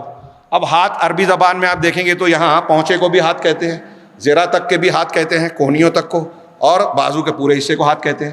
چور اور چورنی پکڑ جائے تو یہ ہاتھ کہاں سے کاٹا جائے؟ ابھی منکرین حدیث سے پوچھیں گے تو ہر دانشور الگ الگ بولے گا کہ یہ انگلی کو ہم نے چاقو سے تھوڑا سا کاٹ لیا، ہاتھ کٹ گیا، ہو گیا نا۔ سزا سے بچنے کے لیے یہ ہیلا بھی ہو سکتا ہے کہ ہاتھ تو کٹا نا، اللہ نے کہا ہاتھ کاٹو، ہاتھ کاٹ لیا۔ ہماری ماؤں بہنوں کا ہاتھ روز کچن میں کٹتا رہتا ہے، تو بولیں گے ایسا کٹوا لینے میں کیا حرج ہے؟ تو اب آپ بولیں گے کہ ہاتھ کاٹنا، اللہ نے کہا ہاتھ کاٹا۔ میری سمجھ میں یہی آئے گا، میں نے اگر یا کسی چور نے چوری کی، اللہ بچائے، اور وہ عدالت میں پیش ہو، یہی جواب دے گا۔ اگر حدیث کو نہیں ماننے والا ہے تو بولے گا کہ قرآن میں اللہ نے کیا کہا، ہاتھ کاٹو، چلو ایک چرکا لگا دو، ہو گئی سزا، میرے کو گھر جانے دو۔ لیکن میں قرآن پہ عمل کر رہا ہوں نا، میری سمجھ میں قرآن کی آیت یہی آ رہی ہے، ہاں، تو اس کو بتایا جائے گا کہ رسول اللہ صلی اللہ علیہ وسلم نے بتایا کہ ہاتھ جو ہے وہ پہنچوں تک کاٹا جائے گا، نہ اس سے آگے نہ اس سے ادھر پیچھے۔ میں عرض یہ کرنا چاہتا ہوں، ایسی اور بھی مثالیں دسیوں دے سکتے ہیں، ٹائم زیادہ ہو جائے گا۔ ظلم کا معنی ہاں جو ہے الذین آمنوا ولم یلبسوا ایمانہم بظلم، عام گناہ سمجھا صحابہ نے، آ کے اللہ کے رسول سے کہا ہمیں تو ہر شخص کچھ نہ کچھ غلطی کرتا ہے تو ظلم ہو ہی جاتا ہے، تو ہم امن میں نہیں رہیں گے کیا، عذاب سے نہیں بچیں گے؟ تو اللہ کے رسول نے کہا یہاں ظلم سے مراد شرک ہے۔ ایسی اور بھی مثالیں دی جا سکتی۔ میرا سوال یہ ہے کہ صحابہ کرام سے اللہ کے کلام میں کچھ باتوں کو سمجھنے میں غلطی ہوئی، رسول اللہ صلی اللہ علیہ وسلم کے بیان کی ضرورت پڑی، جو اللہ نے خود کہا کہ آپ کو اس لیے ذکر دیا کہ آپ لوگوں کے لیے بیان کریں۔ ہاں تو صحابہ کو ضرورت تھی، آج کے ہمارے ماحول والوں کو ضرورت نہیں ہے۔ قرآن خود سے سمجھیں گے؟ کیا سمجھتے ہیں کہ توہین ہوگی؟ بولے بھائی قرآن اللہ کا کلام ہے، قرآن کافی ہے، قرآن بہت جامع ہے، لیکن آپ کی یا ہم انسانوں میں سے ہر ایک کی سمجھ برابر ہے کہ عربی نہیں آتی ہے، اور جس کو عربی آتی ہے دونوں برابر ہیں۔ ایک عالم ہے، امام ہے، صحابی ہیں، وہ اور بعد والے برابر ہیں، رسول ہیں اور بعد والے برابر ہیں۔ سوچئے تھوڑی دیر، دنیا کی کون سی کتاب ہے؟ آپ ہندوستان میں کسی کورٹ میں جائیں اور کہیں کہ میں نے قانون کی کتاب گھر میں پڑھ لی ہے، اب یہاں میں کیس لڑوں گا اور مجھ کو جج بناؤ، بغیر ڈگری کے، بغیر آپ کے تعلق سے کہ بھائی یہ ایڈوکیٹ اور باقاعدہ انہوں نے امتحان پاس کیا ہے، کیا آپ کو جج بنا دیا جائے گا؟ ہاں بار ایسوسی ایشن میں بحیثیت وکیل قبول کر لیا جائے گا؟ آپ کہیں گے میں نے آئین پڑھا ہے نا۔ تو آپ یہاں دیکھ رہے ہیں کہ دنیا میں بھی ایک عالم اور غیر عالم کو دنیاوی اعتبار سے فرق کیا جاتا ہے، ڈگری کی بنیاد پہ ایکسیپٹ کیا جاتا ہے کہ یہ اس کام کے لائق ہے، یہ انجینئر ہے، یہ انجینئر نہیں، یہ کتنی بھی عمارتیں بنانا جانتا ہو، لیکن اس کو انجینئر نہیں مانیں گے۔ تو قرآن و حدیث کے معاملے میں ہر کس و ناکس اٹھے گا اور کہے گا کہ مجھے جو ہے میں ترجمہ پڑھ لوں گا، اور ترجمہ آپ پڑھتے ہیں کہتے ہیں اللہ کا کلام عربی آتی نہیں ہے، ترجمہ پڑھتے ہیں کہتے ہیں ہم کو قرآن سمجھ رہا ہے۔ آپ تو مترجم کے محتاج ہو نا، اس نے غلط ترجمہ کیا تو آپ نے غلط مانا، اس نے غلط تشریح کی آپ نے غلط مان لیا، اصول معلوم ہی نہیں ہے۔ قرآن کی تشریح کے بھی ضابطے قرآن نے بتائے ہیں، حدیث نے بتائے ہیں، وہ ضابطے آپ جانتے ہی نہیں ہیں۔ بتائیے، قرآن نے بتایا، ابھی میں نے کہا کتنے انبیاء ایسے گزرے۔ حضرت موسیٰ علیہ السلام کے واقعے کا تذکرہ جمعہ میں ہوا۔ حضرت موسیٰ علیہ السلام جب فرعون اور فرعونیوں کے پاس آئے، دعوت دی، اونچ نیچ ہوئی، بہت سارے واقعات ہوئے، اور پھر بالآخر اللہ تبارک و تعالیٰ نے 10 محرم کو ان کو ڈبو دیا۔ پورا واقعہ آپ جانتے ہیں۔ فرعون اور آل فرعون جب ڈبائے گئے، بہت اچھی طریقے سے قرآن سے یہ بات ثابت ہوتی ہے جو میں کہہ رہا ہوں، اس وقت تک اللہ تعالیٰ نے توریت نازل نہیں کی تھی۔ سمجھ رہے ہیں؟ توریت جو اللہ کے رسول صلی اللہ علیہ وسلم حضرت موسیٰ علیہ السلام پہ نازل ہوئی، وہ کب نازل ہوئی؟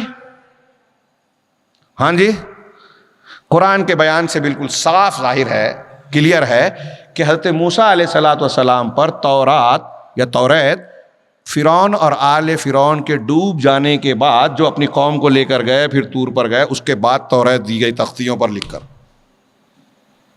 اس سے سوال پیدا ہوتا ہے، جو اہل قرآن ہیں، کہتے ہیں اہل قرآن نہیں ہے، منکر حدیث ہیں، ان سے تعلق سے ایک سوال پوچھا جائے کہ جب توریت اتری ہی نہیں تھی تو فرعون اور آل فرعون کو کس چیز کے انکار کی وجہ سے کافر مانا گیا اور اللہ نے عذاب دیا؟ آج اگر اسی چیز کا کوئی انکار کرتا ہے، یعنی اس وقت تو پیغمبر کو اور پیغمبر کی تعلیمات کو نہیں مانا تھا نا ان لوگوں نے، اس لیے ہلاک کیے گئے، تو آج اگر اسی چیز کا کوئی انکار کرتا ہے، یعنی نبی کریم صلی اللہ علیہ وسلم کو نہ مانے، آپ کی حیثیت نہ مانے، ہاں تو کیا وہ کافر نہیں ہوگا؟ اور یہاں بھی ایک غیر عقلی بات، اپنے آپ کو عقل والا کہتے ہیں، یہاں بھی ایک غیر عقلی بات دیکھیے کہ نبی کریم صلی اللہ علیہ وسلم جن پر قرآن اترا، جن کے بارے میں قرآن کہہ رہا ہے کہ تاکہ آپ بیان کریں، قرآن کہہ رہا ہے کہ آپ اسوہ حسنہ ہیں، قرآن کہہ رہا ہے کہ ما آتاکم الرسول فخذوہ، جو رسول دے لے لو، جس سے منع کر دے رک جاؤ، اس کو آپ کہہ رہے ہیں کہ نہیں لیں گے، نہیں مانیں گے، عقل میں نہیں آتی، کیا ضرورت ہے؟ غیر مسلموں کو کیا جواب دیں گے؟ آپ ٹینشن مت لیجئے، غیر مسلم دنیا اسلام پر، قرآن پر کوئی بھی اعتراض کرے، کسی بھی زمانے میں ایسا کوئی اعتراض نہیں ہے جس کا جواب علماء نے نہیں دیا ہے، اللہ نے پیدا نہیں کیا جواب دینے والوں کو، ایسا کبھی ہوا ہی نہیں ہے۔ آپ کو ٹینشن لینے کی ضرورت نہیں ہے کہ غیر مسلم اعتراض کرے گا تو ہم کیا جواب دیں گے، اس لیے حدیث کو انکار کر دو، نہیں، حدیثوں کو ہم مانتے ہیں، اور ماننے کے بعد کوئی اعتراض کرتا ہے تو اس کو منہ توڑ، دنداں شکن، دانت توڑ جواب دیتے ہیں۔ تو جس مسند پر یہ منکر حدیث کہتا ہے کہ نہیں نہیں ہم حدیث نہیں، ہم اپنی عقل سے مانیں گے، ہاں عقل، بلکہ وہ لطیفے کی زبان میں کہنا چاہیے کہ کڈنی سے مانیں گے، کیونکہ عقل تو ہے ہی نہیں ان کے پاس، ہاں کوئی ایک اعتراض آج منکرین حدیث بتائیں جو وہ کرتے ہوں، کسی غیر مسلم نے نہ کیا ہو، مستشرقین نے نہ کیا ہو، یورپ سے نہ کیا ہو. ہندوستان پاکستان میں انکار حدیث کے جو سرغنہ تھے نا، سب یورپ سے پڑھ کے آئے تھے، متاثر اور مروب تھے. نئی تہذیب کو دیکھ کے ان سے اپنے آپ کو کمتر سمجھتے ہیں، دبے ہوئے ہیں، جاہل ہیں. تو اپنے آپ کو کمتر سمجھ کے اس کی وجہ سمجھتے ہیں قرآن حدیث ہے. نعوذ باللہ. ہاں، عروج کا جو دور تھا وہ دیکھیے کیا تھا ہمارا، یہی قرآن و حدیث کو ماننے پر عروج ملا. تو میں سوال یہ کہہ رہا تھا جو بعض علماء نے بیان کیا کہ منکر حدیث یہ کہتا ہے کہ رسول کی تشریح کو، تفسیر کو نہیں مانوں گا، تو کس کی مانے گا؟ اپنی مانے گا. یعنی جس کرسی پر، مسند اور منصب پر رسول کو بیٹھنے نہیں دے رہا ہے، وہاں خود بیٹھ رہا ہے. اس منصب کے لائق اللہ کے رسول صلی اللہ علیہ وسلم کو اس کے لائق نہیں مان رہا ہے، لیکن خود کو بنا رہا ہے. اور یہی وجہ ہے، یہ لوگ کہتے ہیں حدیثوں کی وجہ سے اختلاف ہوتا ہے. جی نہیں، حدیثوں کی وجہ سے اتحاد ہوتا ہے. منکرین حدیث کے دو منکر حدیث میں آپ پوچھئے تو دونوں کو کسی ایک معاملے میں آپ کو اتفاق نہیں ملے گا. حدیث کے دنیا میں جو اختلاف ہے، قرآن و حدیث کو نہ ماننے یا غلط ماننے کی وجہ سے اختلاف ہے. جتنے فرقے ہیں بدعتوں کی وجہ سے ہے. بدعت صحابہ، تابعین، تبع تابعین، بعد کے امام کہتے ہیں کہ بدعتوں کی وجہ سے جتنے بدعتی ہیں وہ اہل اہوا ہیں، خواہشات نفس کی پیروی کرنے والے. قرآن حدیث کی پیروی کرنے والے بن جائیں تو متحد ہو جائیں گے، متفق ہو جائیں گے. تو قرآن حدیث سے مسائل حل ہوتے ہیں، قرآن حدیث سے ہدایت ملتی ہے. اللہ کے رسول صلی اللہ علیہ وسلم کا یہ مقام کسی نے نہیں دیا، اللہ نے دیا ہے. ہاں، قرآن کہتا ہے، میں کچھ اشارے کروں، وقت زیادہ ہو رہا ہے نا شیخ جی. اللہ تبارک و تعالیٰ نے سورہ نور میں، سورہ نور دیکھیے، حجیت حدیث کی دلیلیں آپ کو جگہ جگہ ملے گی. واقعات نقل کیے گئے، نام نہیں ہے، کسی سوال کا جواب ہے، سوال نہیں ہے. وہاں اس آیت کو سمجھنے کے لیے آپ کو بغیر حدیث کے معلوم ہی نہیں پڑے گا. ان الذین جاؤوا بالافک، حضرت عائشہ پر الزام لگا، اس الزام سے متعلق جو قرآن کی آیتیں نازل ہوئی ہیں، اس کی تشریح اور معنی مفہوم سمجھنے کے لیے آپ کو حدیث کی ضرورت پڑے گی. یہ قرآن کی کمی نہیں ہے. دنیا کی کوئی بھی کتاب ہو، ہاں، لکھنے والا جو سمجھتا ہے، پڑھنے والا پورا پورا وہی سمجھ جائے ضروری نہیں ہے. تو سمجھانا پڑتا ہے، تشریح کرنا پڑتی ہے. تو اللہ کے رسول سورہ نور کا ایک ٹکڑا ان تطیعوہ تہتدوا، اللہ کے رسول کے تذکرے میں اللہ تعالیٰ نے فرمایا کہ اگر تم اس رسول کی اطاعت کرو گے، ہاں، تو تم ہدایت پا جاؤ گے. کون کہہ رہا ہے؟ قرآن. اب کوئی قرآن کو ماننے والا اگر یہ کہتا ہے کہ میں رسول کی فلاں بات کو نہیں مانوں گا، میرے دماغ میں نہیں آ رہی ہے، تو کیا اس آیت کی روشنی میں وہ ہدایت والا ہوا؟ کیونکہ اس آیت کا مطلب جب یہ ہوا کہ اگر اللہ کہہ رہا ہے تم ان کی اطاعت کرو گے تو ہدایت والے ہو جائے گے. اس کو الٹ دیجئے معنی کہ اگر تم نے اطاعت نہیں کی تو بتائیے. اللہ کہہ رہا ہے کہ اللہ کے رسول کی اطاعت کرو گے تو ہدایت ملے گی. تو پلٹ کے کیجئے کہ اگر نہیں اطاعت کی، معلوم ہے حدیث یہ ہے، سنت یہ ہے، نہیں مانتا، نہیں کرتا، تو مطلب کیا ہوگا نتیجہ؟ تم گمراہ ہو جاؤ گے. ایک حدیث میں ہے وَجُعِلَ الذُّلُّ وَالصَّغَارُ عَلَى مَنْ خَالَفَ أَمْرِي، مسند احمد کی غالباً لمبی حدیث، صحیح حدیث ہے کہ جو میرے حکم کی، سنت کی مخالفت کرے گا.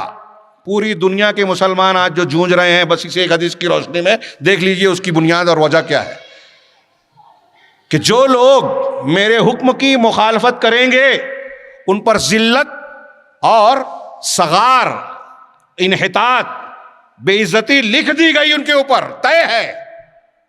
اور یہ صرف حدیث میں نہیں ہے. ابھی کہیں گے کہ یہ حدیث ہم نہیں مانتے، تو اسی سورہ نور کے آخر میں پڑھیے، اللہ نے بالکل واضح، صاف، دو ٹوک بیان کیا ہے. اگر ایک مسلمان جنت جہنم اللہ پر ایمان رکھتا ہے نا، تو دہل جائے ان آیتوں کو سن کے. ہاں، صحابہ کرام جن پر پہلے قرآن نازل ہوا، ان میں سے کوئی ایسا کہتا تھا کہ مجھے جو سمجھ میں آ رہا ہے مانوں گا، رسول کی نہیں مانوں گا، میرے دماغ میں نہیں آ رہی ہے. بلکہ ابو بکر صدیق سے ابو جہل نے کہا آپ بھی مانو گے کیا اپنے رسول کی بات؟ کہا کیا ہوا؟ کہا وہ کہہ رہے ہیں کہ ایک ہی رات میں بیت المقدس اور آسمان کا سفر کر کے آ گئے. ایمان سیکھنا ہے تو یہاں سیکھیے، ہم جانتے ہی نہیں. عقل کے اعتبار سے ابو بکر صدیق جواب نہیں دے سکتے تھے، اس وقت سے ایکسپلینیشن نہیں کر سکتے تھے، سمجھا نہیں سکتے تھے، کوئی بھی نہیں سمجھا سکتا تھا کہ ایک رات میں کیسے ہوگا. لیکن سیدنا ابو بکر صدیق نے کہا کہ اگر میرے رسول نے کہا ہے، راوی ابو جہل ہے، لیکن کہا کہ اگر آپ نے کہا ہے تو میں مانتا ہوں، اس سے بڑی بڑی بات مانتا آیا ہوں. بھائی فرشتہ آتا ہے اللہ کے رسول، اللہ کے پاس سے، اللہ کا یہ مانا نا، تو اسی آسمان سے تو آتا ہے. اب آپ یہاں سے وہاں گئے، تو قرآن کو ماننے والے یہ تو مان رہے ہیں کہ فرشتہ وہاں سے یہاں تھوڑی دیر میں آ جاتا ہے. ایک عورت اللہ کے رسول صلی اللہ علیہ وسلم سے آ کے بحث کر رہی ہے اپنے شوہر کے بارے میں کہ زہار کیا ہے. سورہ مجادلہ کا شروع دیکھیے, تفسیر پڑھیے.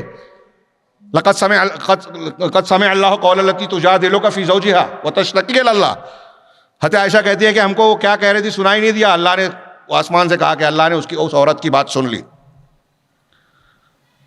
بات تھوڑی سی پھیل جا رہی. میں کیا کہہ رہا تھا جی, کوئی بتائے؟ آپ لوگ کتنی توجہ سے سن رہے دیکھ رہا ہوں میں. اللہ کے نبی صلی اللہ علیہ وسلم کو جو بیان میں نے کہا کیا کہہ رہا تھا یار تھوڑا سا جی, ہاں ایمان بالغیب, ایمانیات کا ذکر کر رہا تھا کہ اللہ کے نبی صلی اللہ علیہ وسلم پر ایمان یہ ہے کہ آپ نے جو بھی خبر دی اسے تسلیم کیا جائے. ہاں, اور اللہ تعالیٰ یہ کہہ رہا ہے کہ جو لوگ رسول اللہ صلی اللہ علیہ وسلم کی مخالفت کرتے ہیں, میں یہ آیت پیش کرنے جا رہا تھا, فَلْيَحْذَرِ الَّذِينَ يُخَالِفُونَ عَنْ أَمْرِهِ أَن تُصِيبَهُمْ فِتْنَةٌ أَوْ يُصِيبَهُمْ عَذَابٌ أَلِيمٌ. جو لوگ رسول کے حکم کی مخالفت کرتے ہیں بہت غور سے سنجیدگی سے, ایک مسلمان سیریس ہوگا تو یہ سب سننے کے بعد میں نہیں سمجھتا کہ وہ چوں چرا کرے گا, بحث مباحثہ کرے گا, اپنا نقصان کرے گا. یہ اللہ کا کلام ہے میرے بھائیوں, ہمیں مرنا ہے, کوئی کسی کی قبر میں نہیں آئے گا. بچائے گا اللہ رب العالمین کے احکامات پر عمل کرنا, اس پر عقیدہ اور ایمان رکھنا. یہ آپ کی جیت اور میری ہار اور میری جیت اور آپ کی ہار والا معاملہ مت بنائیے. ہمیں آخرت میں کامیاب ہونا ہے اور اسی کے لیے اللہ نے اتارا, اللہ کے رسول کو ہدایت کا نشان بتایا, ان تطیعوہ تہتدوا. اور کہہ رہے ہیں اللہ تعالیٰ کہ جو لوگ رسول کے حکم کی مخالفت کرتے ہیں انہیں اس بات سے ڈرنا چاہیے. کس بات سے؟ ان تصیبہم فتنہ, کہ انہیں فتنہ پکڑ لے وے, اور یصیبہم عذاب علیم, یا دردناک عذاب پکڑ لے وے. ان کی تشریحات آپ پڑھیے سلف کی, دنیا کا عذاب اور آخرت کا عذاب دونوں اس کا نتیجہ ہو سکتا ہے. اللہ کے رسول کے حکم کی مخالفت کرنے والا شرک اور کفر میں چلا جاتا ہے. آپ دیکھیے کہ جو لوگ حدیثوں کا انکار کرتے ہیں ان کے انجام عموماً میرے مشاہدے میں علم میں اچھے نہیں ہوتے. ہمارے ایک گاؤں میں تھا, کوئی لاش اٹھانے کو تیار نہیں تھا, نہیں جاتے جنازے میں, کافر تھا, مسلمان تھا ہی نہیں. معافی مانگی گھر والوں نے ایک ایک در پہ جا کے, اور چہرہ بگڑ گیا, نماز چھوڑ دیتے ہیں, ہاں بہت ساری چیزوں میں بے باک ہو جاتے ہیں, علماء کی بے عزتی کرتے ہیں, سمجھتے ہیں تیر مار رہے ہیں, اور یہ صرف مسلمانوں سے لڑتے ہیں, غیر مسلموں سے نہیں. غور کیجیے آپ. تو اللہ تبارک و تعالیٰ نے یہاں کہا. اب قرآن میں آپ اللہ کے رسول صلی اللہ علیہ وسلم کی سیرت طیبہ سے دیکھیے کہ مقام کیا ہے, حیثیت کیا ہے, حقوق کیا ہے. ہاں حقوق کیا ہیں, ایک دو آیت کی طرف اشارہ کر کے بات کو آگے بڑھاؤں کہ اللہ تبارک و تعالیٰ نے خود کہا الم نشرح لک صدرک ووضعنا عنک وزرک. اس سورہ مبارکہ پر مختصر سی ہے, میں نے 2 جمعہ کے خطبے دیے تھے اور مجھے محسوس ہوتا تھا کہ بہت کم کہا. کیا ہم نے آپ کے لیے آپ کے سینے کو کھول نہیں دیا؟ شرح صدر, شرح صدر کا معنی بڑا وسیع ہے. ہاں ساری خوبیاں, علم, اچھائیاں, خیر سمجھ میں آ جائے اور اس پر آدمی عمل کرے, یہ شرح صدر کا مختصر معنی میں نے بتایا. یعنی اس کے اندر صبر آ جائے, صبر کی جگہ حلم اور بردباری آ جائے, اس کی جگہ کہاں غصہ کرنا ہے, کہاں جو ہے پیسہ خرچ کرنا ہے, کون سی بات ماننا ہے, کون سی رد کرنا ہے, کیسا رویہ اختیار, وہ سب شرح صدر میں آ گئے. کس وقت کون سی کام کرنا ہے اس کے لیے اللہ سمجھ دے دے اور توفیق دے دے. اللہ تبارک و تعالیٰ نے اپنے رسول سے کہا کہ ہم نے آپ کے لیے آپ کا سینہ کھول دیا. اس میں شق صدر کا واقعہ اور معنی بھی شامل ہے کہ جبرائیل علیہ السلام نے آ کے جو منکرین حدیث کو سمجھ میں نہیں آتا, دل نکال کے آپریشن سرجری کر کے جو ہے اس کو صاف کیا اور پھر سے لگا دیا. 2 مرتبہ ہوا. یہ صحیح حدیث سے ثابت ہے, ہمارا ایمان ہے. اللہ کے لیے کوئی بعید نہیں ہے. آج ڈاکٹر کر سکتا ہے, اللہ اور اللہ کے حکم سے فرشتے نہیں کر سکتے. تو کہا کہ الم نشرح لک صدرک ووضعنا عنک وزرک, اور آپ کے اس بوجھ کو ہم نے ہٹا دیا جو آپ کی کمر توڑے جا رہا تھا. پیٹھ کا لفظ ہے, اردو محاورے میں کمر بولتے ہیں. آپ کی کمر توڑے جا رہا تھا, یعنی آپ کے معاملات کو آسان کیا, فکر کو ہلکا کیا. اور آگے کا جملہ جو ہے وہ ہمارے موضوع سے براہ راست ٹکا ہوا, حالانکہ پوری سورہ ہے. ہاں الذی انقض ظہرک ورفعنا لک ذکرک, اور ہم نے آپ کے لیے آپ کے ذکر کو بلند کیا. اب اس کی تشریح میں دیکھیے کہ اللہ تبارک و تعالیٰ نے رسول کے ذکر کو کیسے کیسے بلند کیا, کیا کیا مقامات دیے. اس کی تشریح کرتا رہوں رات بھر ختم ہو جائے گی. آپ صرف عنوان دیکھیے کہ اللہ تعالیٰ نے آپ کے ذکر کو کیسے بلند کیا کہ اگر کوئی شخص اسلام قبول کر رہا ہے، آپ اور ہم مسلمان اس وقت تو ہو سکتے ہیں جب لا الہ الا اللہ کے ساتھ محمد الرسول اللہ کی گواہی دیں۔ یہاں داخلہ اسلام کے لیے آپ کے بلند مقام بلند یہ ہو گیا، ہر روز ہر نماز کے لیے جو اذان دی جاتی ہے اس میں اشہد ان لا الہ الا اللہ کے ساتھ اشہد ان محمد رسول اللہ کہا جاتا ہے۔ کتنا بلند کیا! پوری دنیا میں ہر جہاں بھی مسلمان ہیں اذان کے الفاظ دہراتے ہیں، آپ اللہ کے ساتھ ساتھ اللہ تعالیٰ نے اپنے رسول کے نام کو بھی گنجوا دیا۔ سوچئے، نمازوں میں ہم درود کے ساتھ التحیات اور تشہد میں درود بھی پڑھتے ہیں، تشہد میں درود پڑھتے ہیں جس میں اللہ کے رسول صلی اللہ علیہ وسلم پر درود و سلام بھیجنے کو ایک مستقل عبادت قرار دیا۔ جمعہ کے دن اس کی کثرت کا حکم دیا۔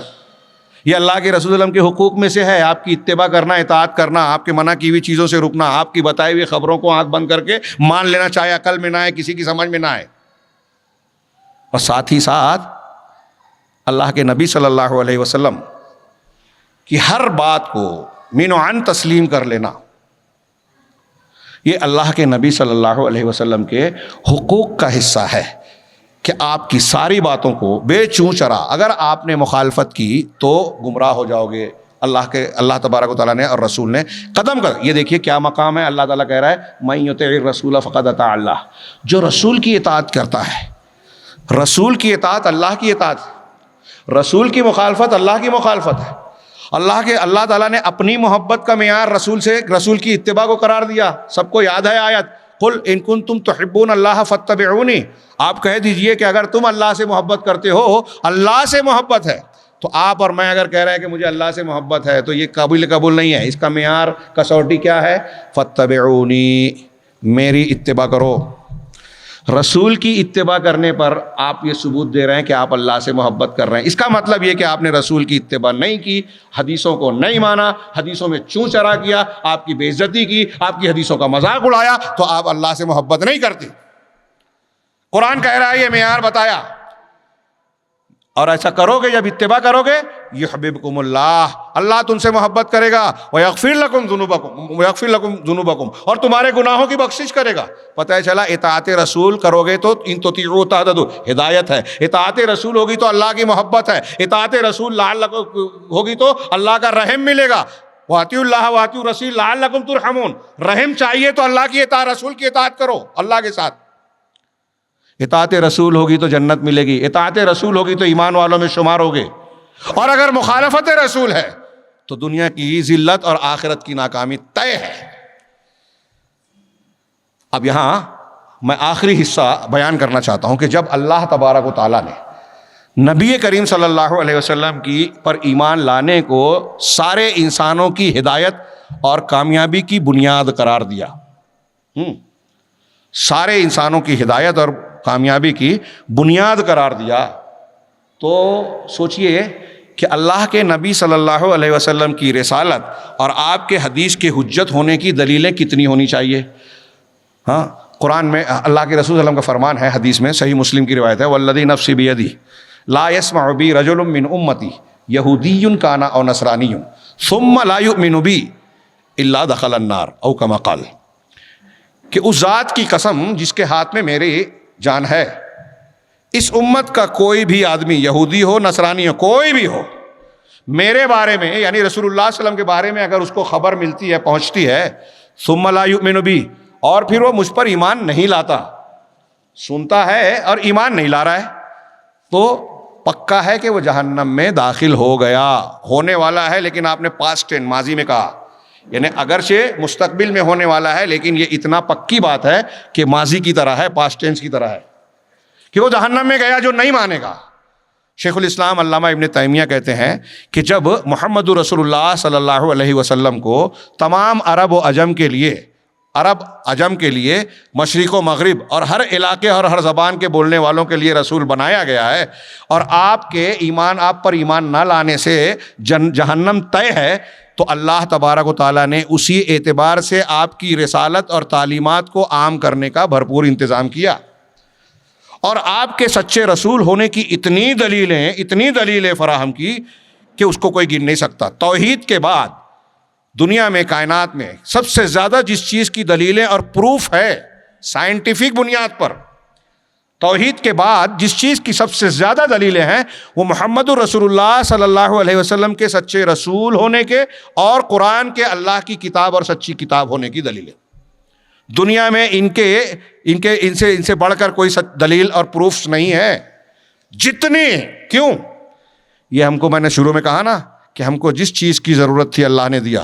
اب آسٹریلیا کے ایک کھیڑے اور دیہات میں رہنے والا کوئی شخص ہو، امریکہ کے کسی کلب میں رہنے والا آدمی ہو، کسی فیکٹری میں کام کرنے والا، کسی سائنسدان، کوئی ریسرچ سینٹر میں کوئی سائنٹسٹ کام کرتا ہو، ہاں آپ کے یہاں ایک دیہات میں رہنے والا شخص کسان ہے جو ہل چلاتا ہے، کھیتی کرتا ہے، ایک آدمی جو ہے وہ مزدوری کرتا ہے. ہر ایک کے لیے اگر نجات پانا ہے تو محمد الرسول اللہ صلی اللہ علیہ وسلم پر ایمان لانا، آپ کی خبروں کو ماننا، آپ کے احکامات پر چلنا اپنی طاقت کے مطابق، یہ فرض ہے، لازم ہے. اس کے بغیر اگر نہیں مانا تو جنت میں نہیں جائے گا، جہنم پکی. اب وہ کتنی بھی زبان درازی کرتا رہے، یہ قرآن و حدیث کا فیصلہ ہے. تو جب اتنا زیادہ اہم ہے معاملہ، علامہ ابن تیمیہ کہتے ہیں اس لیے اللہ نے آپ کے حقانیت کی دلیلیں سب سے زیادہ بکھیری ہے. قرآن نے کہا وَمَا أَرْسَلْنَاكَ إِلَّا رَحْمَةً لِلْعَالَمِينَ، ہم نے آپ کو تمام جہانوں کے لیے رحمت بنا کر بھیجا. کس پہلو سے آپ رحمت ہے کتابوں میں پڑھیے، تفصیل کا موقع نہیں ہے. مردوں کے لیے رحمت، عورتوں کے لیے رحمت، بوڑھوں کے لیے، جوانوں کے لیے. آج دیکھیے کہ دنیا کے قوانین سب کے لیے زحمت ہیں، بڑے بڑے دعوے تقریروں میں تو کرتے ہیں. ہمارے یہاں دیکھتے ہیں سب سے اونچی پر پوسٹ پر بیٹھا ہوا شخص جو لوگوں کو سہولت اور نوکری فراہم کرنے کی بات کرتا ہے، وہی نوکریاں غائب کر رہا ہے، پریشان کر رہا ہے. ہاہاکار مچی ہوئی ہے. یہاں ہر سطح پہ لوگ جھوٹ بول رہے ہیں، لوگوں کے حقوق مار رہے ہیں، ظلم کر رہے ہیں، ظلم کو عام کر رہے ہیں. اللہ کے رسول صلی اللہ علیہ وسلم ہم کو اور آپ کو بتایا گیا ہے، اور یہ ہمارے پاس ہے. آج دنیا رو رہی ہے، سسک رہی ہے، پریشان ہے، قتل سے، زنا سے، بدکاری سے، چوری سے، لوٹ مار سے، شرک سے، کفر سے، ایک دوسرے پر ظلم اور زیادتی سے. ملٹی نیشنل کمپنیاں، کچھ مخصوص بیپاری پورا مال ہڑپ کر لینا چاہتے ہیں، مارکیٹ پر قبضہ کرنا چاہتے ہیں، اور غریب کو بھوکا مرنے کے لیے چھوڑا جاتا ہے. یہاں علاج کے نام پر زہر بیچ دیا جاتا ہے. دوا کو بیچنے کے لیے پہلے بیماری پھیلائی جاتی ہے، اور اس کے باوجود انسانیت اور حقوق انسانی کے ٹھیکیدار. اس سے بچنے کے لیے اگر کوئی راستہ دنیا میں ہے امن و امان کے لیے تو محمد الرسول اللہ صلی اللہ علیہ وسلم کا ہے. اس لیے کہ آپ کو تمام جہانوں کے لیے رحمت بنایا گیا. آپ کے دین کو، آپ کی تعلیمات کو، سیرت کو عام کر دیا جائے، مان لیا جائے، نافذ کر لیا جائے تو پوری دنیا امن و امان کے ساتھ معمور ہو جائے گی. لوگ ایک دوسرے سے محبت کرنے لگیں گے، ہر حقدار کو حق ملے گا. کسی عورت کے ساتھ، کسی کمزور کے ساتھ، کسی بیوہ اور بچے اور یتیم کے ساتھ ظلم نہیں ہوگا. اگر وہ کوئی پھٹے حال ہے تو کوئی پیسے والا اس کا استحصال کرنے کی سوچ نہیں سکتا. ہاں ہمارے یہاں دیکھیے غیر مسلموں کو بھی بیت المال سے وہ وظیفے ملتے تھے اسلامی حکومتوں اور مسلمانوں کے زیر نگرانی، جو آج اکثریت کی حکومت میں اکثریت کو نہیں ملتے. خودکشیاں کر رہے ہیں لوگ. ان خودکشیوں کا علاج، عورتوں کے پر ہونے والے مظالم کا علاج، کمزوروں کو حق دلانے والا منصفانہ علاج محمد رسول اللہ صلی اللہ علیہ وسلم کی تعلیمات میں ہے. نبی کریم صلی اللہ علیہ وسلم کو جو نظام دیا گیا، آپ کو جو حیثیت دی گئی، اس میں آپ دیکھیں کہ جب یہ سب کے لیے ضروری تھا، میں نے بہت سی جگہوں پر یہ جو اب بیان کرنے جا رہا ہوں ایک لمبی تقریر کی جا سکتی ہے کہ اللہ کے رسول صلی اللہ علیہ وسلم کے سچے رسول اور محسن انسانیت رحمت للعالمین ہونے کے کیا کیا دلائل اللہ نے فراہم کیے. ہاں نبی کریم صلی اللہ علیہ وسلم کی شخصیت کو غور کیجئے. اللہ کے نبی صلی اللہ علیہ وسلم کی شخصیت کو آپ کسی بھی زاویے سے دیکھیے کہ ایک آدمی کو آپ پرکھتے ہیں. میں نے ابھی کہا تھا کہ دنیا میں کوئی آدمی ہے تو آپ کا رشتہ، آپ کی بچی کا رشتہ دینا ہے، ہاں اس کے لیے آپ داماد بہنوئی ڈھونڈ رہے ہیں، تو کیسے آپ پتہ لگاتے ہیں کہ یہ آدمی ٹھیک ٹھاک ہے، میری بہن کے لیے، میری بیٹی کے لیے ٹھیک ہوگا؟ تو صحیح سچا ہے کہ جھوٹا ہے، اچھا ہے کہ برا ہے، اس کے ناپنے کے دنیا میں بہت سارے معیار ہیں، طریقے ہیں. دوست احباب سے ان سے پوچھتے ہیں، اور کئی طریقے ہیں. دنیا میں کسی کو سچا جھوٹا ناپنے کے جتنے طریقے ہو سکتے ہیں، آپ کسی بھی طریقے سے محمد صلی اللہ علیہ وسلم کو جانچیے، لگے گا کہ آپ سے سچا انسان دنیا میں پیدا ہی نہیں ہوا. آپ سے امانت دار شخص کوئی دوسرا ہو ہی نہیں سکتا. آپ سے زیادہ بہادر کوئی دوسرا پیدا نہیں ہوا. آپ سے زیادہ بہترین انسان، کامل شخصیت ہوئی ہی نہیں ہے.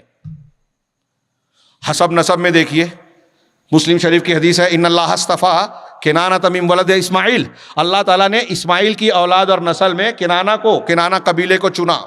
ایک آدم علیہ السلام کی نسل میں کنانہ ایک اعلیٰ خاندان، کنانہ میں بنو ہاشم کو، بنو ہاشم میں محمد صلی اللہ علیہ وسلم مجھے چنا، کنانہ میں قریش کو، قریش میں بنو ہاشم کو، اور بنو ہاشم میں مجھے چنا.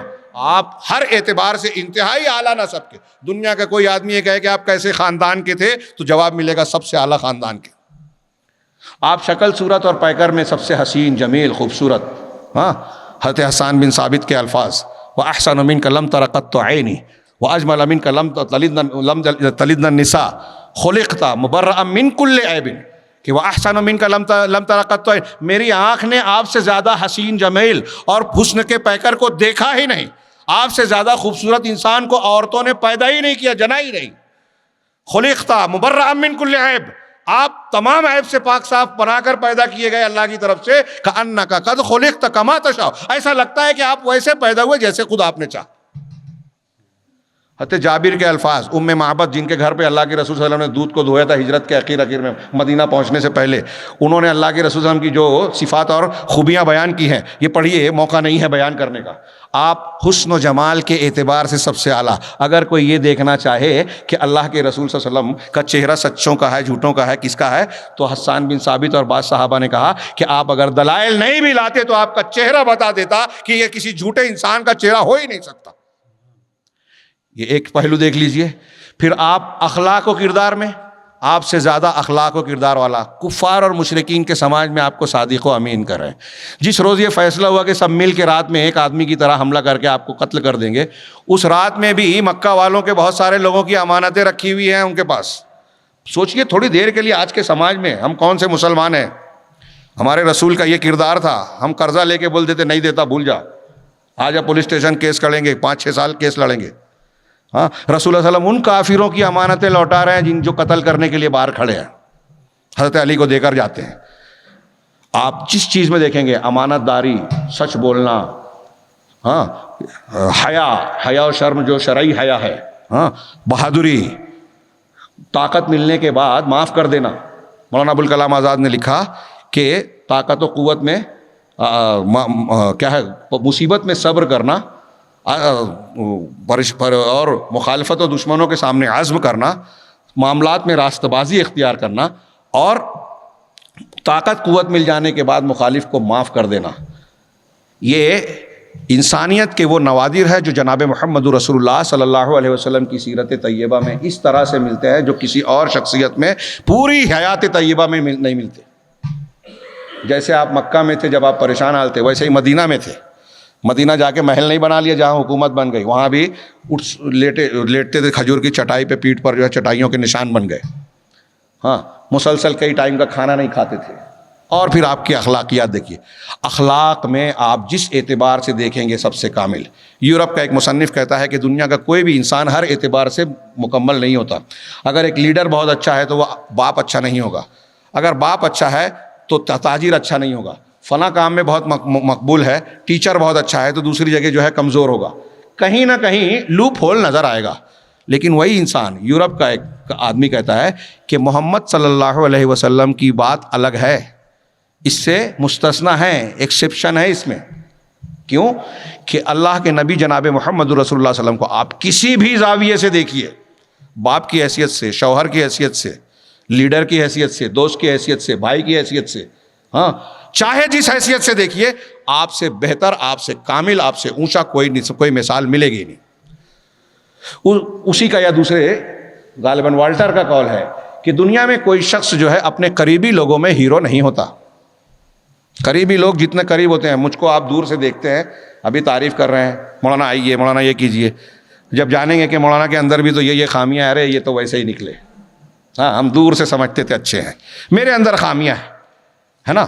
قریب کے آدمی جانتے ہیں، قریب میں سب سے زیادہ قریب انسان کی بیوی ہوتی ہے، پھر اس کے گھر کے دوسرے افراد، نوکر چاکر، اور اس کے ماتحت رہنا. کمزوروں پر آدمی اپنا اصلی کردار دکھاتا ہے، بڑوں کے ساتھ اچھے سے ملتا ہے.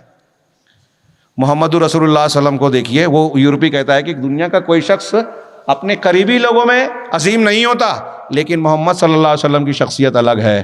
آپ کی شخصیت کا معاملہ الٹا ہے کہ آپ سے جو جتنا زیادہ قریب ہوا اتنی زیادہ محبت کرنے والا، اتنی زیادہ فداکاری اور اپنی جان نچھاور کرنے والا بنا۔ حضرت زید کو دیکھیے، بچے تھے، ہاں غلام تھے، حضرت خدیجہ نے آپ کو تحفے میں دے دیا، آپ نے آزاد کر دیا، اپنے پاس رکھا۔ سگا باپ اور چچا آیا، کہا ہمارے ساتھ چلو۔ محمد صلی اللہ علیہ وسلم نے کہا کہ یہ جانا چاہے تو جا سکتا ہے۔ وہ بیٹے نے کہا نہیں نہیں ابا میں آپ کے ساتھ نہیں جاؤں گا، میں محمد صلی اللہ علیہ وسلم کے پاس رہوں گا۔ سگے باپ کو چھوڑ کے کہا۔ حضرت خدیجہ الکبریٰ بھی میں نے کہا بیوی سب سے زیادہ جانتی ہے۔ دیکھیے جب پہلی وحی آئی، اللہ کے رسول صلی اللہ علیہ وسلم نے ڈرتے ہوئے کہا زملونی زملونی، اور کہا حضرت خدیجہ سے گھر میں آ کے، بخاری وغیرہ کی مشہور روایت ہے، خشیت علی نفسی، مجھے اپنے آپ پر خطرہ ہے۔ حضرت خدیجہ الکبریٰ رضی اللہ تعالیٰ عنہا جو پہلے 2 شوہروں کے ساتھ رہ چکی تھی، بیوہ تھیں، عمر میں آپ سے زیادہ تھی، جہاں دیدہ تھی، بڑی ذہین خاتون تھی، رسول اللہ صلی اللہ علیہ وسلم کی پہلی اور جب تک تھی دوسری بیوی نہیں کی، شادی نہیں کی۔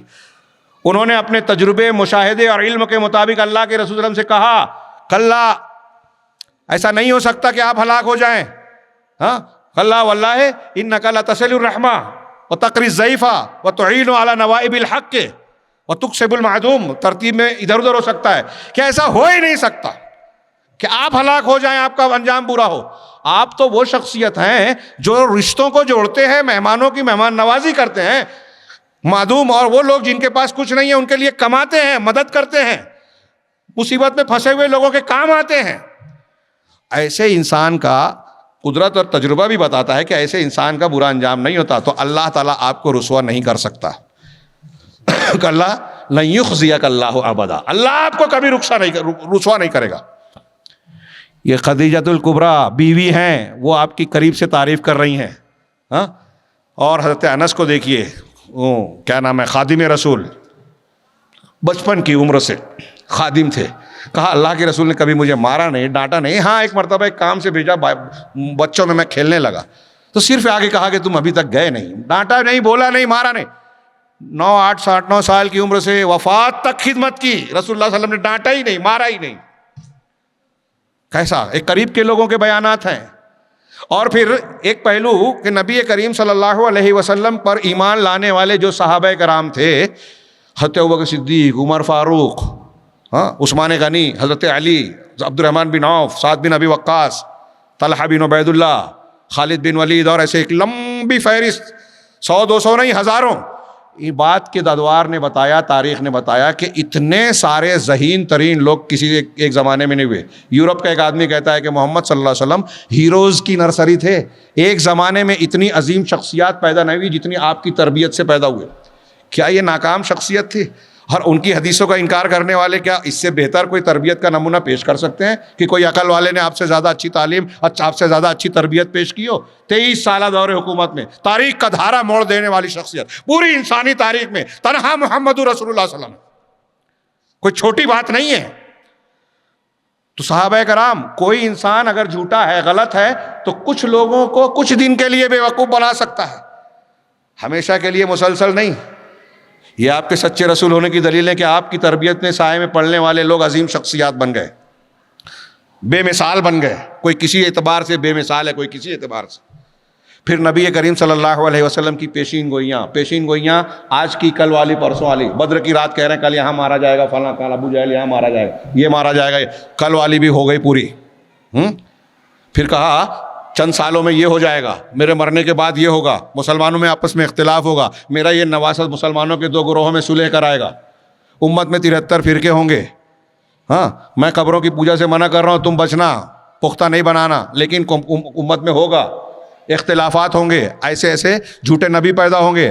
اور یہ جو آپ نے بتایا بہت آپ کی زندگی میں ہو گیا، بعد والی ہو رہی ہیں، آج تک ہو رہی ہیں، اور قیامت میں دجال، حضرت عیسیٰ علیہ السلام کا نزول، سورج کا مغرب سے نکلنا، یہ ہونا باقی ہے، ایسی بہت سی نشانیاں۔ اس طرح سے ہر روز آپ کے سچے رسول ہونے کی نشانیاں آ رہی ہیں۔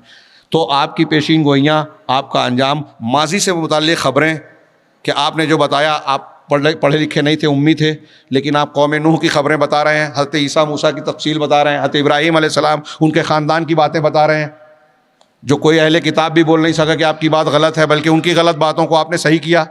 یہ آپ کے سچے رسول ہونے کی خبریں۔ اب ایک یہودی نصرانی ہے، قرآن کہتا ہے کہ توریت انجیل اس آپ کی تصدیق کر رہے ہیں، قرآن کی تصدیق کر رہے ہیں، قرآن ان کی تصدیق کر رہا ہے۔ اب یہ چھوٹی موٹی بات نہیں ہے، دنیا میں جتنے یہودی ہیں، عیسائی ہیں، اگر وہ توریت انجیل کو مانتے ہیں تو انہیں محمد صلی اللہ علیہ وسلم اور قرآن پر ایمان لانا پڑے گا، لائیں گے۔ اگر نہیں مانتے ہیں تو وہ توریت انجیل کو بھی نہیں مان رہے۔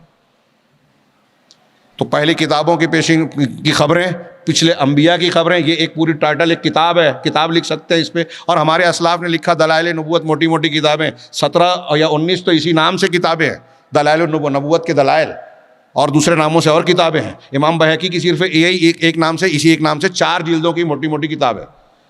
تو اس طریقے سے یہ میں نے کچھ اشارے کیے رسول اللہ صلی اللہ علیہ وسلم کے سچے رسول ہونے کی دلیلیں۔ اس طرح بعض اہم چیزیں میری چھوٹ رہی ہیں، لیکن میں سمجھتا ہوں کہ وقت کافی زیادہ ہو رہا ہے، نتیجے کی بات باقی ہے۔ اہم میرا سوال یہاں یہ ہے کہ سوچئے تھوڑی دیر کے لیے کہ اللہ تبارک و تعالیٰ نے رسول اللہ صلی اللہ علیہ وسلم کی شخصیت اور سیرت سے متعلق یہ جو انتظامات کیے ہیں، کیا یہ انتظامات بلا وجہ ہے؟ اس کی کوئی فائدے کی چیز نہیں ہے، یہ اس کی کوئی ضرورت نہیں تھی۔ کیوں اللہ تعالیٰ نے محفوظ کیا؟ ہاں کیوں قیام اللہ کے رسول صلی اللہ علیہ وسلم کی زندگی کا ہر پہلو؟ دنیا میں کوئی انسان، یہ میں اکثر بیان کرتا ہوں اور یہ دھیان رکھیے، دنیا میں کوئی بھی انسان محمد صلی اللہ علیہ وسلم کے علاوہ تاریخ میں ایسا نہیں گزرا ہے جس کی پیدائش سے لے کر وفات تک زندگی کی ہر چھوٹی بڑی تفصیل تاریخ کے آئینے میں موجود ہو اور رسوخ سے کہا جاتا ہو کہ یہ واقعہ آپ کی زندگی میں ہوا تھا، فلاں تاریخ کو ہوا تھا، فلاں طریقے سے ہوا تھا۔ کچھ چیزوں میں کچھ بحث ہو سکتی ہے، جزوی چیزوں میں، لیکن اس میں بھی سچائی معلوم ہو جاتی ہے۔ کوئی ایک شخصیت بھی نہیں ہے۔ حضرت عیسیٰ علیہ السلام، حضرت موسیٰ علیہ السلام، یہ پیغمبر تھے، ان کی تفصیل نہیں معلوم کہ حضرت موسیٰ علیہ السلام مدین میں جا کے 10 سال کیا کیا کیا انہوں نے، اور دیگر کئی تفصیلات۔ حضرت موسیٰ فرعون کے محل میں تھے تو کیا کیا تفصیلات تھیں، نہیں معلوم۔ حضرت عیسیٰ علیہ السلام 33 سال رہے، اٹھا لیے گئے، تفصیلات نہیں معلوم۔ انسائکلوپیڈیا برٹانیکا کا قول میں اکثر نقل کرتا ہوں، بعض علماء نے بیان کیا ہے کہ عیسائی پادری 300 پادری کا متفقہ تحریر ہے، وہ کہتے ہیں کہ اگر کوئی شخص حضرت عیسیٰ علیہ السلام کی سیرت اور زندگی پر کچھ لکھنا پڑھنا تحقیق کرنا چاہتا ہے تو وہ کوشش نہ کرے، اسے کامیابی ملے گی تو زیادہ سے زیادہ آپ کی زندگی کے 50 دن اس کو معلوم پڑیں گے، 50 دن سے زیادہ حضرت عیسیٰ کے بارے میں معلوم نہیں پڑے گا۔ تو زندگی کے ہر پہلو میں ہمارے لیے وہ اسوہ کیسے ہو سکتے ہیں؟ عیسائی نصرانی بولا جاتا ہے کہ سب سے اکثریت میں ہے، حالانکہ یہ کوشچن مارک کے ساتھ ہے، لیکن مان لیا جائے تو ان کا یہ حال ہے۔ پوری دنیا میں صرف محمد، بڑے بڑے بادشاہ، بڑے بڑے فاتحین، حکمراں، دانشور، فلاسفہ، جتنے لوگ بھی گزرے ہیں، وہ ارسطو، فیثاگورس اور سقراط بقراط کی فہرست ہو یا بادشاہوں کی لسٹ ہو، بہت سے لوگ بادشاہ بننے کے بعد مشہور ہوئے، کوئی کسی فتح کے بعد مشہور ہوا، کوئی کبھی مشہور ہوا، لیکن اس کے کچھ ہی پہلو دنیا کے سامنے ہے۔ پوری زندگی اگر کسی کی دنیا کے سامنے اور تاریخ کے آئینے میں ہے تو محمد رسول اللہ صلی اللہ علیہ وسلم۔ میں صرف اس ایک سوال پر کہنا چاہتا ہوں کہ وہ لوگ جو رسالت کا انکار کرتے ہیں، حدیثوں کا مذاق اڑاتے ہیں، حدیثوں کے تعلق سے شکوک و شبہات ابھارتے ہیں، وہ غور کریں کہ اللہ رب العالمین نے اس امت میں یہ خصوصیت کیوں عطا فرمائی؟ اس لیے کہ اب کوئی نیا پیغمبر آنے والا نہیں، نئی کتاب اور شریعت نازل ہونے والی نہیں ہے، یہی آخری کتاب قیامت تک کے سارے دنیا کے انسانوں کے لیے کتاب ہدایت ہے، اور اس کتاب ہدایت کو سمجھنے کے لیے محمد رسول اللہ صلی اللہ علیہ وسلم معیار ہیں۔ اللہ پر کو ماننا لا الہ الا اللہ سے ہے، اور محمد صلی اللہ علیہ وسلم کو ماننا محمد رسول اللہ سے ہے، اور انہی دونوں سے متعلق قیامت کے دن بنیادی سوال ہوگا کہ آپ نے عبادت کس کی رسول کو کیا جواب دیا؟ صرف لا الہ الا اللہ کہہ کے اللہ کی عبادت کی نجات نہیں ملے گی۔ محمد رسول اللہ صلی اللہ علیہ وسلم کو ماننا اور محمد رسول اللہ صلی اللہ علیہ وسلم کے تقاضوں کو سمجھنا بھی ضروری ہے۔ اگر ایک شخص لا الہ الا اللہ کے متناقض کوئی عمل عقیدہ اختیار کرتا ہے، اس کو توڑ دینے والا، تو جو چیزیں لا الہ الا اللہ کو توڑتی ہیں، ضائع کرتی ہیں، وہی چیزیں محمد رسول اللہ صلی اللہ علیہ وسلم کو بھی توڑتی ہے۔ بلکہ اس میں کچھ چیزیں زائد بھی ہیں کہ اگر کوئی رسول کی تنقیص کرے، بے عزتی کرے، آپ کے حدیثوں کا رد کرے، مذاق اڑائے بغیر شرعی عذر کے۔ ایک رد کرنا یہ ہوتا ہے کہ 2 حدیثیں ہیں، ایک کو ترجیح دے رہے ہیں، اس کو انکار نہیں کہیں گے۔ انکار یہ ہے، ارے میری عقل میں نہیں آتی۔ غیر مسلم کو کیا جواب دیں گے؟ ارے قرآن کافی ہے، کیا ضرورت ہے حدیث کی؟ عجیب عجیب بے وقوفی کی باتیں۔ وہ عبداللہ چکلالوی نے اطیع اللہ اطیع الرسول، رسول کی حدیثوں کو انکار کرنے کے لیے قرآن کا معنی بدل دیتے ہیں۔ اللہ کی اطاعت کرو، اور اطیع الرسول کا ترجمہ وہ کیا کرتا تھا؟ وہ کہتا تھا اطیع الرسول کا مطلب ہے قرآن کی اطاعت کرو، اور رسول کا ترجمہ قرآن سے کر رہا ہے نا جہالت۔ تو اللہ کے رسول نے نہیں سمجھا اس معنی کو، اور صحابہ نے، تابعین نے، تبع تابعین نے، اللہ نے بھی نہیں بتایا کہ دیکھو تم غلط معنی سمجھ رہے ہو، بلکہ اللہ نے تو جگہ جگہ یہ کہا کہ رسول کی اطاعت کرو تو اللہ کی اطاعت، رسول جو دے رہے ہیں وہ لے لو، اور اگر رسول کی مخالفت کرو گے، رسول کی مخالفت کرو گے تو ہوشیار رہیے، بچ نہیں سکتے۔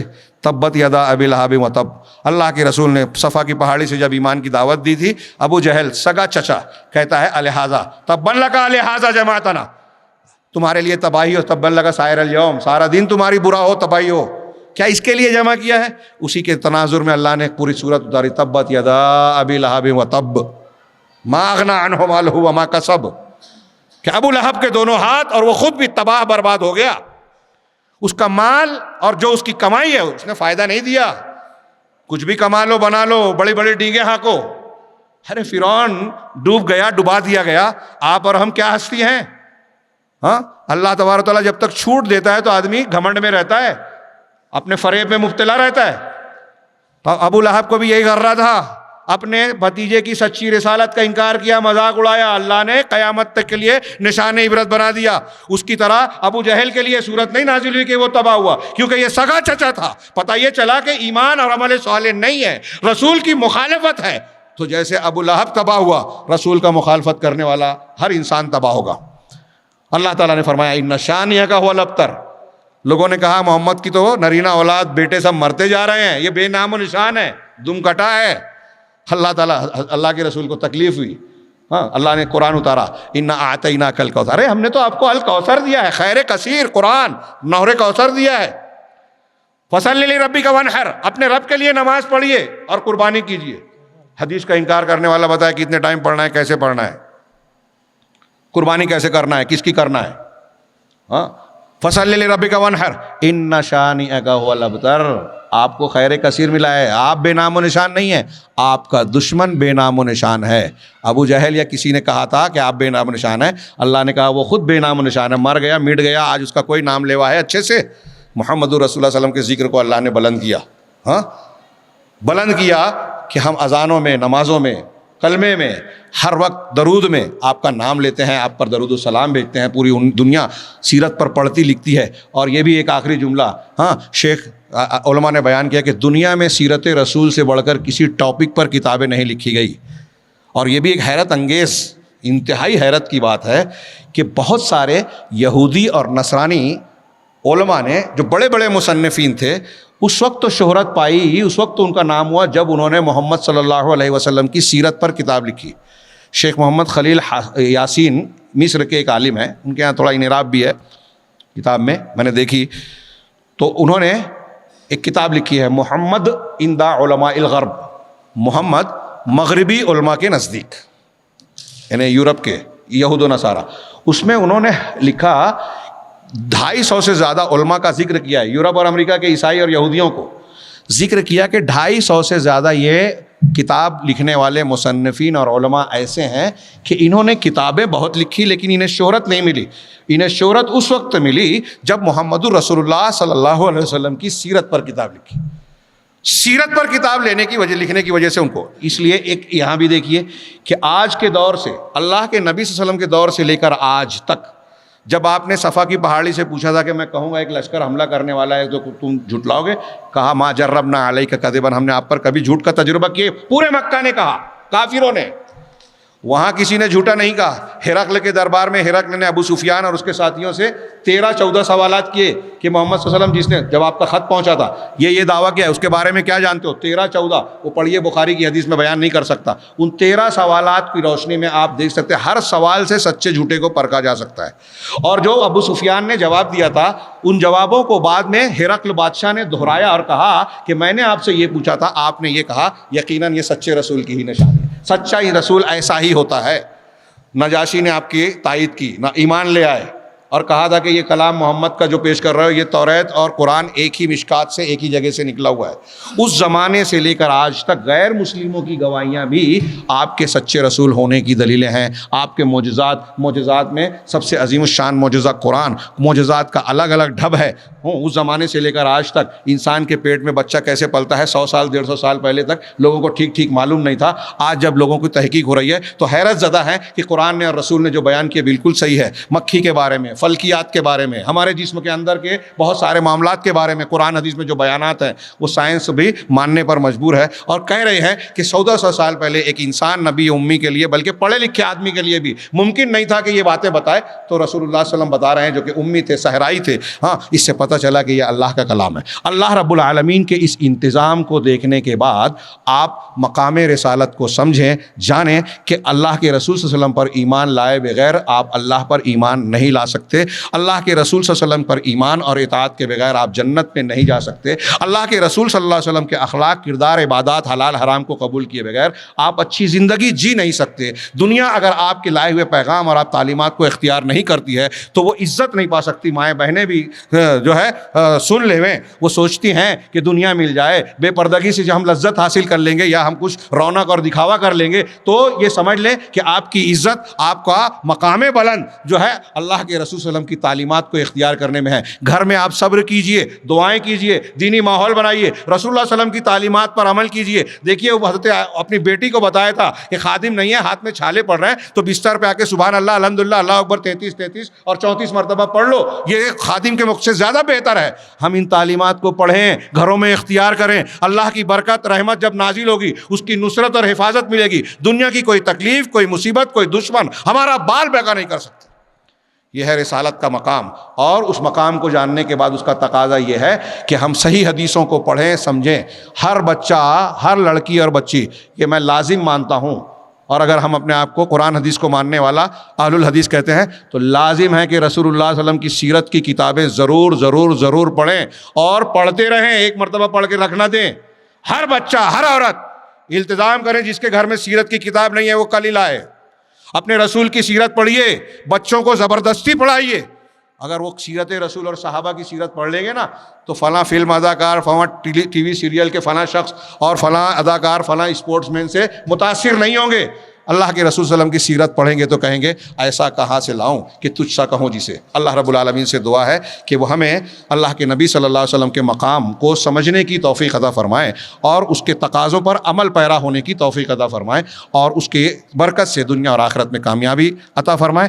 میں اللہ رب العالمین کا شکر گزار ہوں کہ وہ دین کی یہ باتیں کرنے کی مجھے توفیق دی، یہاں حاضر ہونے کی توفیق دی، اور اللہ کے بعد جو تلنگانہ جمعیت کے ہمارے جو ذمہ داران بزرگان ہیں، یہ شیخ حسین صاحب کا تواضع تھا کہ وہ بار بار کہہ رہے تھے کہ میں استفادے کے لیے آیا ہوں، یہ ان کا تواضع تھا، میں سمجھ رہا ہوں، اور مجھے اس بات کا شدید احساس ہے کہ میں نے جو لمبی چوڑی سما خراشی کی ہے اس میں کافی وقت لے لیا، اس لیے ان کے ساتھ ساتھ آپ تمام سے بھی معذرت چاہتا ہوں، اور آپ تمام کا شکریہ ادا کرتا ہوں، اور یہ دعا کرتا ہوں اور دعا کی درخواست کرتا ہوں کہ اللہ تبارک و تعالی ہمارے اجتماع کو قبول فرمائے، ہم سب کو صحیح دین کو سمجھنے اور اس کے مطابق عمل کرنے کی توفیق عطا فرمائے، اور دنیا اور آخرت میں کامیابی سے ہمکنار کرے، ہر قسم کے فتنے اور عذاب سے محفوظ رکھے۔ وآخر دعوانا الحمد للہ رب العالمین، وصلی اللہ علی نبینا محمد۔